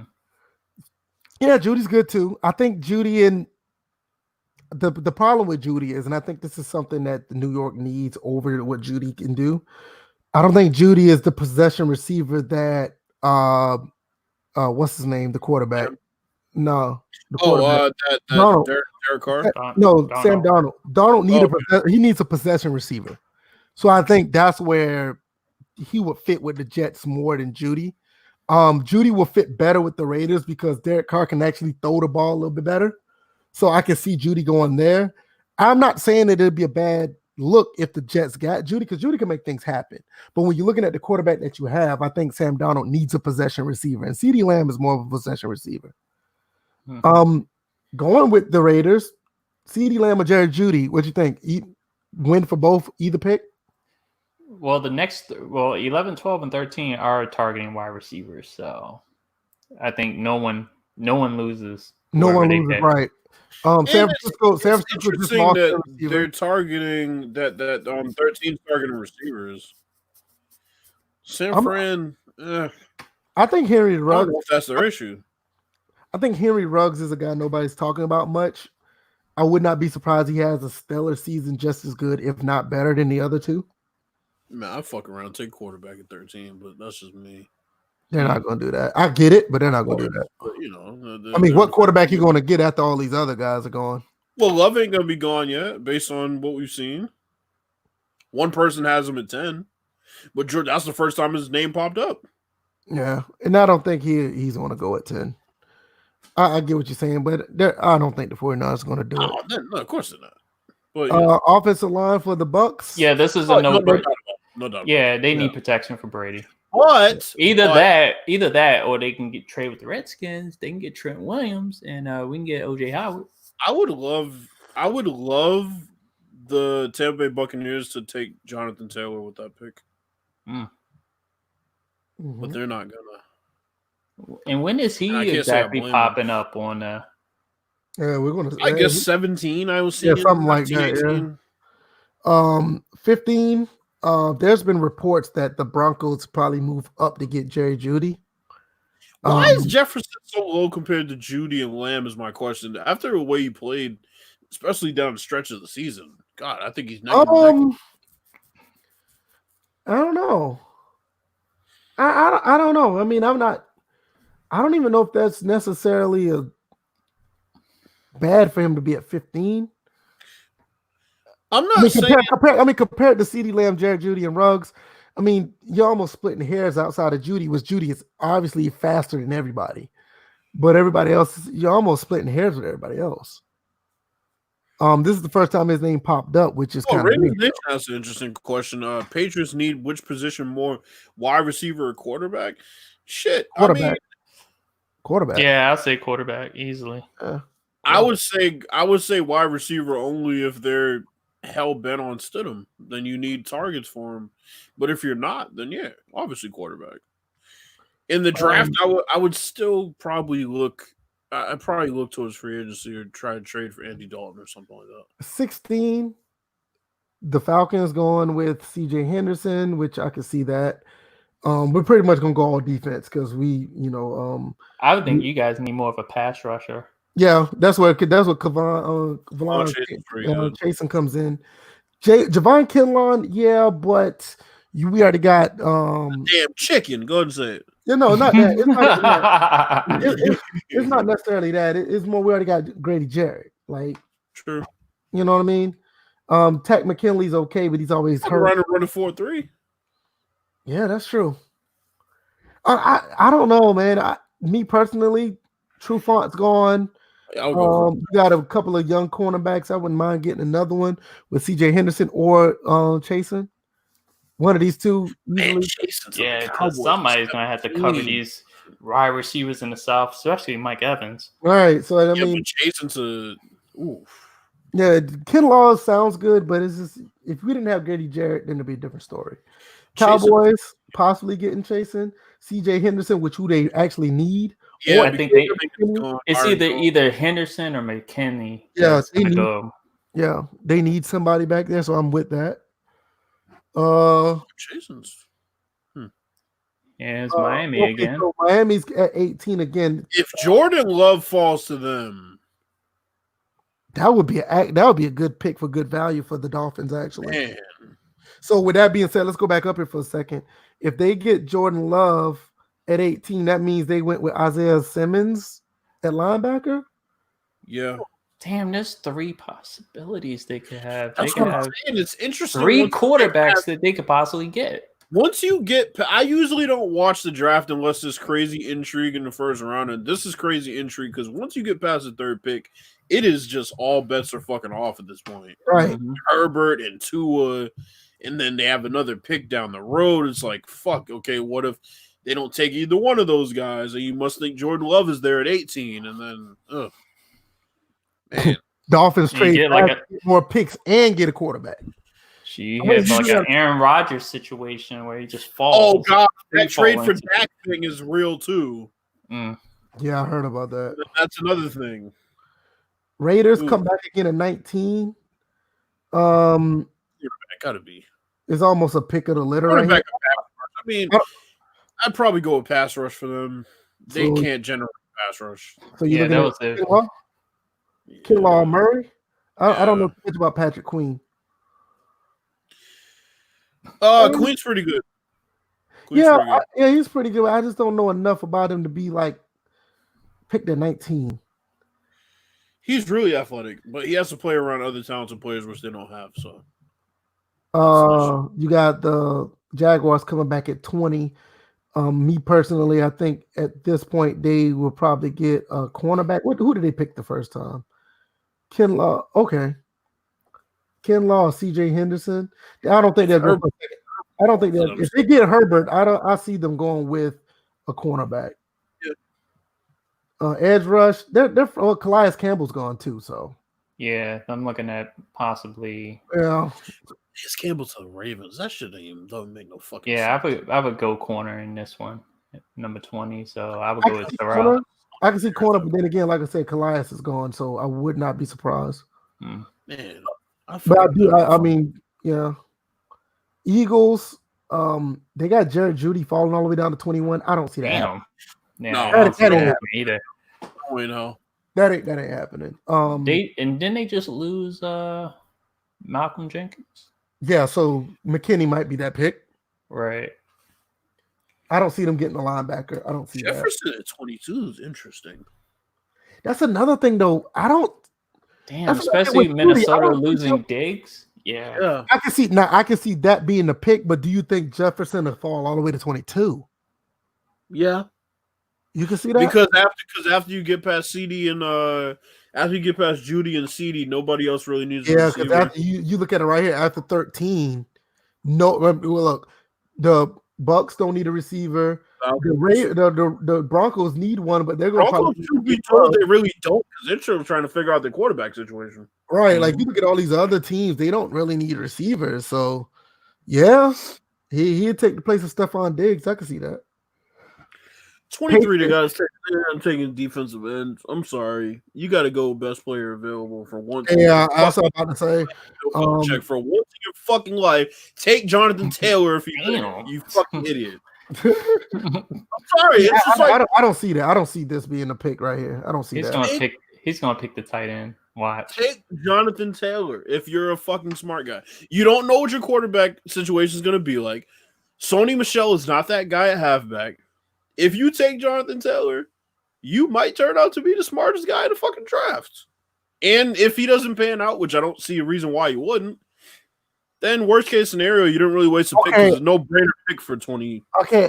Jonathan Taylor, running back. So there's hold on, wait a minute. So there's no Sony Michel is not an every down back. I get that. Neither is James White. James White never was either. But Jonathan Taylor is. He is, but I was just thinking the Patriots never really change it up. I'm with you there, but I'm looking Tom Brady's early years. I'm just looking at history repeat for the past few years. They don't even try to get a bell cow at running back, which Unfortunately, it will help with the young quarterback. Draft Mark Ingram, and they had a chance to draft Tyrann Mathieu, and they took neither one that year because Belichick's a fucking idiot. Yeah, I get what you're saying. I don't know. Look, I don't depend on Bill Belichick to do anything logical, so I wouldn't see them taking Jonathan Taylor at 23, but I would. 24 got Jordan Love, Utah State, Patrick Queen at LSU, Austin Jackson, trade with the Browns, or Brandon. I think they may go receiver. What does Jordan Love getting drafted to the Saints mean for Taysom Hill? That's why I was always saying about a quarterback. If they get a quarterback, it won't be the first round. I don't see them get, because if you get a first round quarterback, you might as well just say, like, look, this is going to be our guy. Taysom Hill, you can go catch some catches on special teams or something. I don't see him being a quarterback afterwards. If they pick a quarterback in the first round, so I'm thinking they go receiver because outside of Michael Thomas, exactly. So maybe a tackle as well, because tackle they may want to protect Breeze. Well, for the one fucking year left that he has, yeah, he's going to comment after this year. I don't see Jordan Love. I don't see it. I think maybe I'm wrong, but I just don't see it. I don't know if he really fits what they're trying to do there. Right. Vikings come back. And you're right, they're going deep as well. Jalen Johnson. It wouldn't hurt. Oh, didn't they lose a quarterback? Didn't they lose Xavier Rhodes or no? Trey Waynes? They did. No, they lost Xavier. Xavier Rhodes. Yeah. Trey Waynes is still there. Mm-hmm. Jonathan Taylor at 26. Dolphins, you got to make that move. I'm telling you, everybody in the 20s, Jonathan Taylor there's nothing wrong with taking him. I would not be surprised. Any of these 4 picks right here is a safe pick for the Dolphins. Seattle, Jonathan Taylor. You get your all right. But, it's just something about running backs in Seattle. I just have no faith no more. I get what you're saying. It's just history, man. Just history. Well, the mentality of the team has changed. I'm like, they're not that hard-nosed team. And you heard it here first on the podcast when I said the moment they turn that team into Russell Wilson's team, them motherfuckers weren't going to ever win again, and they haven't won shit since. They haven't even been close. And the team... Before we go to the Seahawks, what do you think about this at number 26? DeAndre Swift, Jonathan Taylor, all this is safe. I think it's real safe for the Dolphins. Yeah, they definitely need a running back. Yeah, even if they get the offensive lineman, I mean, it's still. I mean, who was that guy? Didn't they trade? What's his name to the Texans? I'm disturbed. I forgot that guy. What the fuck is his name? He had wrong in the gas. Yeah, I remember that guy. I think any of this is a safe pick. I have a serious issue with Swift and Taylor basically being considered on the same level. Taylor is far and away the best running back in this draft. I agree. I think Swift is faster, but Taylor is better. Yeah. I agree with that. I was wondering what all the hype was about, and I watched him like one random ass game, and I'm like, holy shit, this kid is good. Yeah, Jonathan Taylor is like really good. He's really good. What do you think about the Seahawks right here? Offensive line? Oh yeah, I mean, come on, that's a no-brainer. That's a no-brainer. I mean, their line is fucking ass and has been for. I don't think Isaiah Wilson to be there at 27 though. They already got Isaiah Wilson leaving almost in the top 10 or 12. It's funny because this is like the first draft in a while. It seems like not very heavy with offensive linemen in the first round. All right, I agree. Ravens, what you think? They're drafting for depth, obviously. Yeah. Honestly, I'm surprised they're not going offense right here. I would go defensive end now. Not this defensive end. I get what you're saying, but not this defensive end. I don't think this guy's that good. What the fuck? What? Get her gross. No. All right. Anyway. What? That's what his name says. Yetur Gross Matos.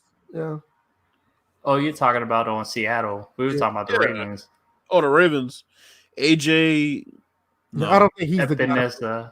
No. Honestly, did the Ravens have another pick earlier? I think the Ravens just need a pat. They need something up the middle, not necessarily on the edge. Me If personally, they got the guy from Jacksonville, I think he's the edge rusher. So. I just think that I'm just surprised they haven't gone. They're not going to offense with all the defensive moves. Ravens need a big receiver, bro. Yeah, see, that's what I'm saying. I'm surprised they didn't go offense. So Some hype. mean, Find him later in the draft, I guess. yeah. Titans. I'm looking at offensive line as well. Probably defensive tackle. Somewhere in the trenches. Their problem wasn't pass Casey's protection. there, right? I think it was they didn't really have a pass rush or anybody that could. The problem with the Titans is they signed not Fitzpatrick, but Tannehill all that money. If that wasn't the case, they'll be looking for a quarterback this draft. Outside of that, the team is not the best team, but they had a decent team that where, like Bill said earlier, this would have been a perfect scenario to get the best player available, basically. When in doubt, take a lineman. Yeah.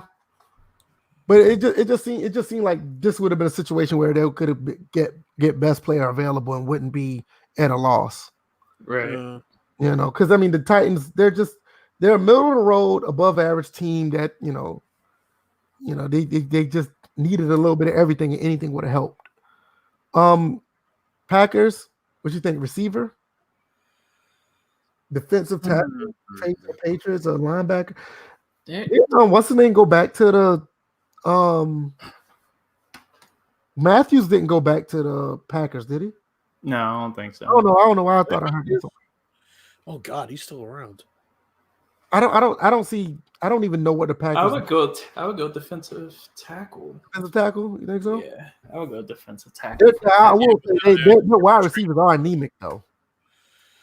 Their wide receivers aren't that good, so yeah, I mean, they need somebody to take the pressure off of Devontae Adams and Aaron Jones, man.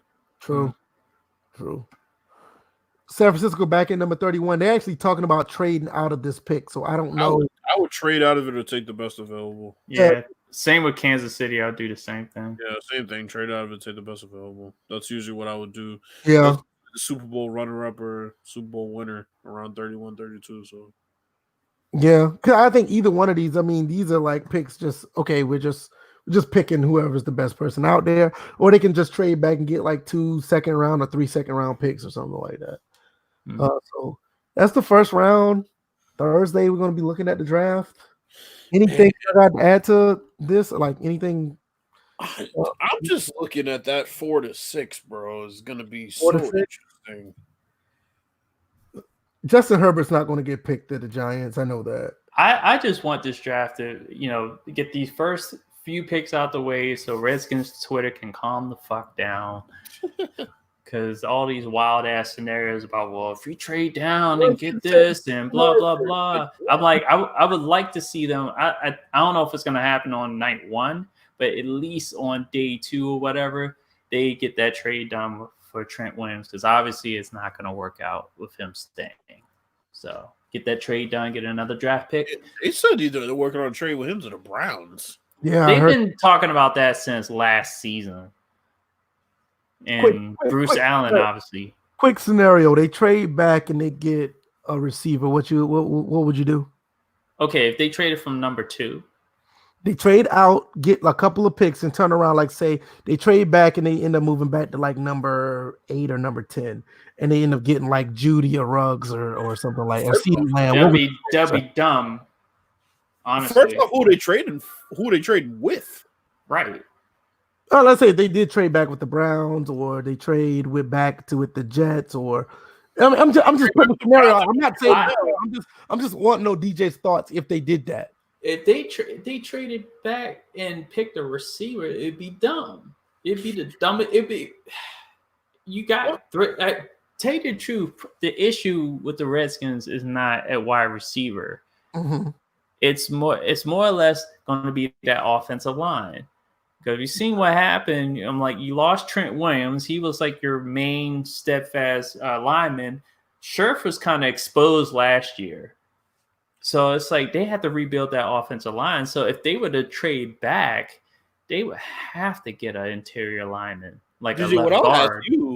I'll ask you is, like, plain and simple, is there any scenario where you would trade out of this pick and not take Chase Young? Because I don't see one. Hell no. I would not give up that pick. I would I definitely hold on to I it. would not pass up on that guy. I would I not don't pass see up it on either. Chase That's Young, and that would be it. I don't see it either. I mean, even though, like you said, did the offensive line help? Like, say if they did move back, But they can get that late in the later rounds. But Yeah, I would say wait until day 2 to. like if they Is move this back, a deep diamond draft? no, it's not. That's what I'm saying. It's like even if they move back to 4 and got Tristan Wirfs or something like that. I mean, I just don't. I see where moving back 2 for a need, but I don't think you pass up on somebody like a physical person. Like Well, here's the thing: they're gonna need Chase Young because Ryan Kerrigan is getting old, and he's not getting to the quarterback like he used to. And we need to pair him up with Montez Sweat on the opposite side. So it's just like we're gonna have 2 young edge rushers in that 4-3 defense. The thing with Chase Young is Chase Young is one of those special defensive players. Like he helps your offense too, because he ends drives single handedly, right?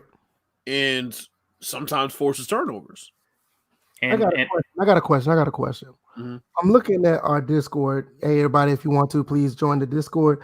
Why Pooh is in the Discord commenting about the draft, and we're on the podcast talking about the draft? What is wrong with that kid? I think he's on drugs. I think he's still eating paste. I think he's still eating paste at this moment. He's getting high off of it and he's eating it. Wait, where's he still commenting on the? I mean, I see it at 6:00. Where else was he commenting? No, it's in the Discord. Which form? General? The sports one. I was in sports. I didn't see anything. Yeah, 822. Sure did. Okay, I must have not gotten that one because I think right now it's showing network connectivity limited or unavailable. Oh. You know what? It's because I didn't turn my Wi-Fi on my phone. So anyway, Bills, what are your takes? Well, you already said about 4 through 6. What about you, DJ? Same thing, Redskins? Well, that's what I was talking about. I as far as the Redskins, because I was commenting on the Redskins dropping back, which I was like, no, hell no. Right. I don't see if they did that, it'd be the dumbest move they've ever made. It would cap off all the dumb moves they've made throughout their draft history. Because I think the thing is here, if you take Chase Young and it doesn't pan out, nobody can really say, oh, I told you that wouldn't work. Right. It's not like the Baker Mayfield situation. It's funny because, like, I thought about this the other day. Baker was one of those ones where people were like, yo, don't take him number 1. What are you doing? Yeah, we said that. And we even said it like, where the fuck is this Baker Mayfield talk coming from? Because prior to this, he was going to go like 5th, 6th, like 10th. Then all of a sudden he emerges as the fucking like the fucking number 1 pick, like guaranteed. I'm just like, what? This dude's the consensus number 1 pick? Where the fuck did this come from? So in Chase Young's situation, there's nobody that's gonna be able to say, oh, see, told you it wasn't gonna work. Yeah, I mean, my thing is just the jury's still out on Baker Mayfield, but I don't think he was worth the number 1 overall pick. I gotta go back and look at that draft. As far as me, when I think about this draft, I'm just interested to see the receivers. I really, I'm not really big on this, but I really want to see what the Broncos are going to do. I think when you look at teams in general, I'm really intrigued to see what the Broncos and Drew Lock is going to do. I've been big on this kid ever since his coach tried to shit on him, and I want to see him I want to see him succeed. So I think a receiver is definitely going to end up with the Broncos, and I want to see who they pick and where they go from there. I think that's going to be the big take. As far as the Falcons, which is obviously my team, I think anything on defense will help. And the offense is pretty much set. You end up getting another running back, which is still questionable with Todd Gurley. You got Dante Fowler as an edge rush, which I don't understand why you're going to get another one. So I'm looking at cornerback and maybe another linebacker to go on the side of Deion Jones. Edge, I can see edge because of Takk McKinley, but I don't have anything else as far as that go. Definitely Bro, the wide receivers are going to do. I'm just looking at this Baker Mayfield draft. Oh man, they're gonna regret not taking Saquon Barkley. Hey man, listen, it's the Browns. What you expect? They regret taking a lot of people. Sam Darnold, Quentin Nelson, your guard. You could have had Josh Allen, Roquan Smith. Hey, let me tell you something. I'm gonna tell you something. Josh Allen might be all right next year, yo. If he just calmed the fuck down, he might be all right. Josh Allen gonna kill next year. He has no more receiver now. Chris Thomas asked, any Georgia Southern players you like to get drafted? Yes, Kendall Villador out of Georgia Southern, possibly 3rd or 4th round pick, highly underrated cornerback. You can look at some of his tape. He did very well against Clemson and against LSU. Very good cornerback, in my opinion. I think he's going to be a steal. Obviously, the best kicker in the draft, I think Tyler Bass is. I think he's going to end up getting drafted maybe in the 6th or 7th round. But there's no other players that are Georgia Southern is going in the draft right now. I think most of the kids decide to stay. All the other seniors, pretty much, I don't think they were good enough to get drafted. But wow, so it came out that the 49ers actually had discussions about getting Tom Brady. Yeah, you didn't know that? Yeah, that was. Yeah, that I was heard about that too. Yeah, that was early in the discussions. Yeah, early. That's funny. Anything else y'all got before we go? Well, just off the subject, I know we didn't talk about video game much, but I went and got that Bad Boys bundle. Oh God! So I'm gonna be. Yo, what is that you were talking about? Oh yeah, you got the Drug Dealer Simulator on Steam. Oh, and the Thief Simulator, and together they formed the Bad Boys. There's combo. a fucking drug dealer simulator. There's a drug dealer simulator on Steam. Man, I'm about to have some fun on this Thief Simulator. I've already broken into a couple of people's houses. You can stake them out. God. And DJ's about to be playing Power on his fucking computer. Man, I am probably gonna start up. I am gonna be copying a little bit off of It's Real Viz, but that Thief Simulator. You thought I was joking? Look at that shit, bro. See, look at that bill on the screen. You thought I was joking? It's a game called Drug Dealer Simulator on Steam. You can look around the corner. All the reviews are very positive. I can imagine. Well, I mean, shit. Why would they be? Who's somebody gonna come and say that's not how it goes when I did it? Nobody's gonna do that. And look at that. One fan already owns the game. Look. Oh, there I am. That's fucking hilarious. Hey, go to Thief Simulator. You'll see who pops up there too. Oh, Thief Simulator, also very positive. One friend already owns the game. I just want to see the person that sits on themselves. Hey, when you break into a house, that's not how it goes. Yo, it's on sale, man. I might get this myself and see how this goes. DJ, yeah, I got it for $30. You gotta let both of them. You gotta let me know what this about, man. I might do this. Man, you see it right now, like somebody taking an Xbox. Pick up a 360, bro. Look, somebody. I'm just waiting for my Xbox One X to show up. That motherfucker snatched that 360. Yo, 360. Let me see if I can pull it back. Is that Joe Rogan? Oh, your character does look like Joe Rogan, though, but it is fun so far. I'm like, you get to stake out, like if he took the 360. Yo, there's obvious strategy behind this. Like you can stake out the addresses, and you can see like what people do. Somebody 360 though. Man, I've already in one mission it had me take a box out of somebody's house. I also stole their TV while they were out. So there's a lot of things. They have missions on here where you break somebody's window and run. Like I said, run. I'm just waiting for my Xbox One X to come in the fucking mail. Yeah, well, there's a simulator that'll teach people how to steal that. Apparently, that is nuts. Oh man. Oh man, that's great. Anything else y'all got before we go? It's pretty good. This is a pretty good episode, guys. I can't wait to play that drug dealer simulator. That's gonna be crazy. That's hilarious. No, I don't got anything else. I'm still on MLB The Show. Yo, you the GOAT for that one, bro. Like 8-2 with the You Nationals. you like me and VF with NBA Live 14. You wanted the final. He's finding the gems in the game. We were like, all right. I mean, look, if he's not seeing those issues, then I can't. No, it's not the fact that I'm not seeing those issues. It's just that those. Oh, you are seeing those issues. No, I am seeing those issues. The base running issue that has popped up. Really? Oh yeah, that's popped up. And here's the thing: I have it on auto base running, so it's happening. It's a flaw in the logic of the AI. Yeah. Were they running in a circle? You've seen that before? No, not running in circles. Them choosing to be overly aggressive with their base running and being thrown out by a country mile. But isn't that that's part of their that wasn't happening last year. Well, at least I didn't experience that issue last year. Something in their rating, don't they have base running aggressiveness or something like that? Maybe the ratings are just fucked up. It could be, but I know a lot of people saying that that's a problem.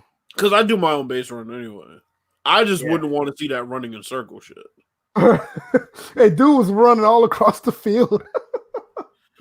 He was all over the field running. That was crazy. And then that ball through the bat. I'm like, ever since I've had to look at it like over and over. And when I'm looking at it live versus the replay, I'm thinking that whatever was explained, it seems like it's making more sense because it's like live, it doesn't look like it goes through the bat.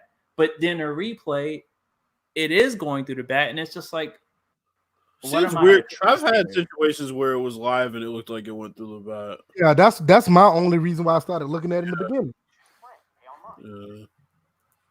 Yeah. All right, guys. You know where to find us: iTunes, SoundCloud, Google Play. Apparently not at Spotify. It's really not there because I pulled my subscription. BS. But thank everybody who came through. The 8 likes, 2 people watching left. They don't give a fuck. They're like, we're going to bed. Too long. But everybody who do download us on those said avenues, great. Share the podcast. Let everybody know what we're doing over here. Check out DJ content. Bills is getting Xbox One, so me and DJ expect him to put out content soon. Better put out content. I'm not holding you to that expectation. I just want this man to jump on Warzone so we can all. I was about to say, first off, I can't put no good content out anyway because all motherfuckers ain't gonna hear me talking when I stream. That's part of Xbox. Sorry, that's problem. So I can't put out no content unless it's gonna be muted fucking content. Hey, listen. That's what I've been putting on my channel with some of these full games. I don't talk. Yeah, but at least they have the audio of the game. Oh, wait a minute. You don't get no audio in the game either? I think they might get the audio of the game, but I'm pretty sure they might not get that either. Damn. You know what? You might be right because even on the Xbox One back in the day, I didn't get audio on mine when I was uploading straight from Xbox. You might be right. Bro. Oh man. As far as Warzone, yeah, we'll definitely be on that. Yeah, we all can get on that. Yeah, because we can have like a first and Framerates gaming night. Yeah, all 3 of us get on that. Definitely. All right. That's gonna be comedy. That's all I know. Yeah, that would be dope. All right, y'all. We see y'all guys on Thursday. Look at the draft and see who goes where. And until next time, peace. Peace. Hey, y'all know we didn't roast Put nobody. some respect on Mike Evans' name. Yeah, I'm the only one that got roasted this episode. Jesus. Like I got roasted for that. But nobody else. I roasted Belichick. Well, that's always true. Yeah.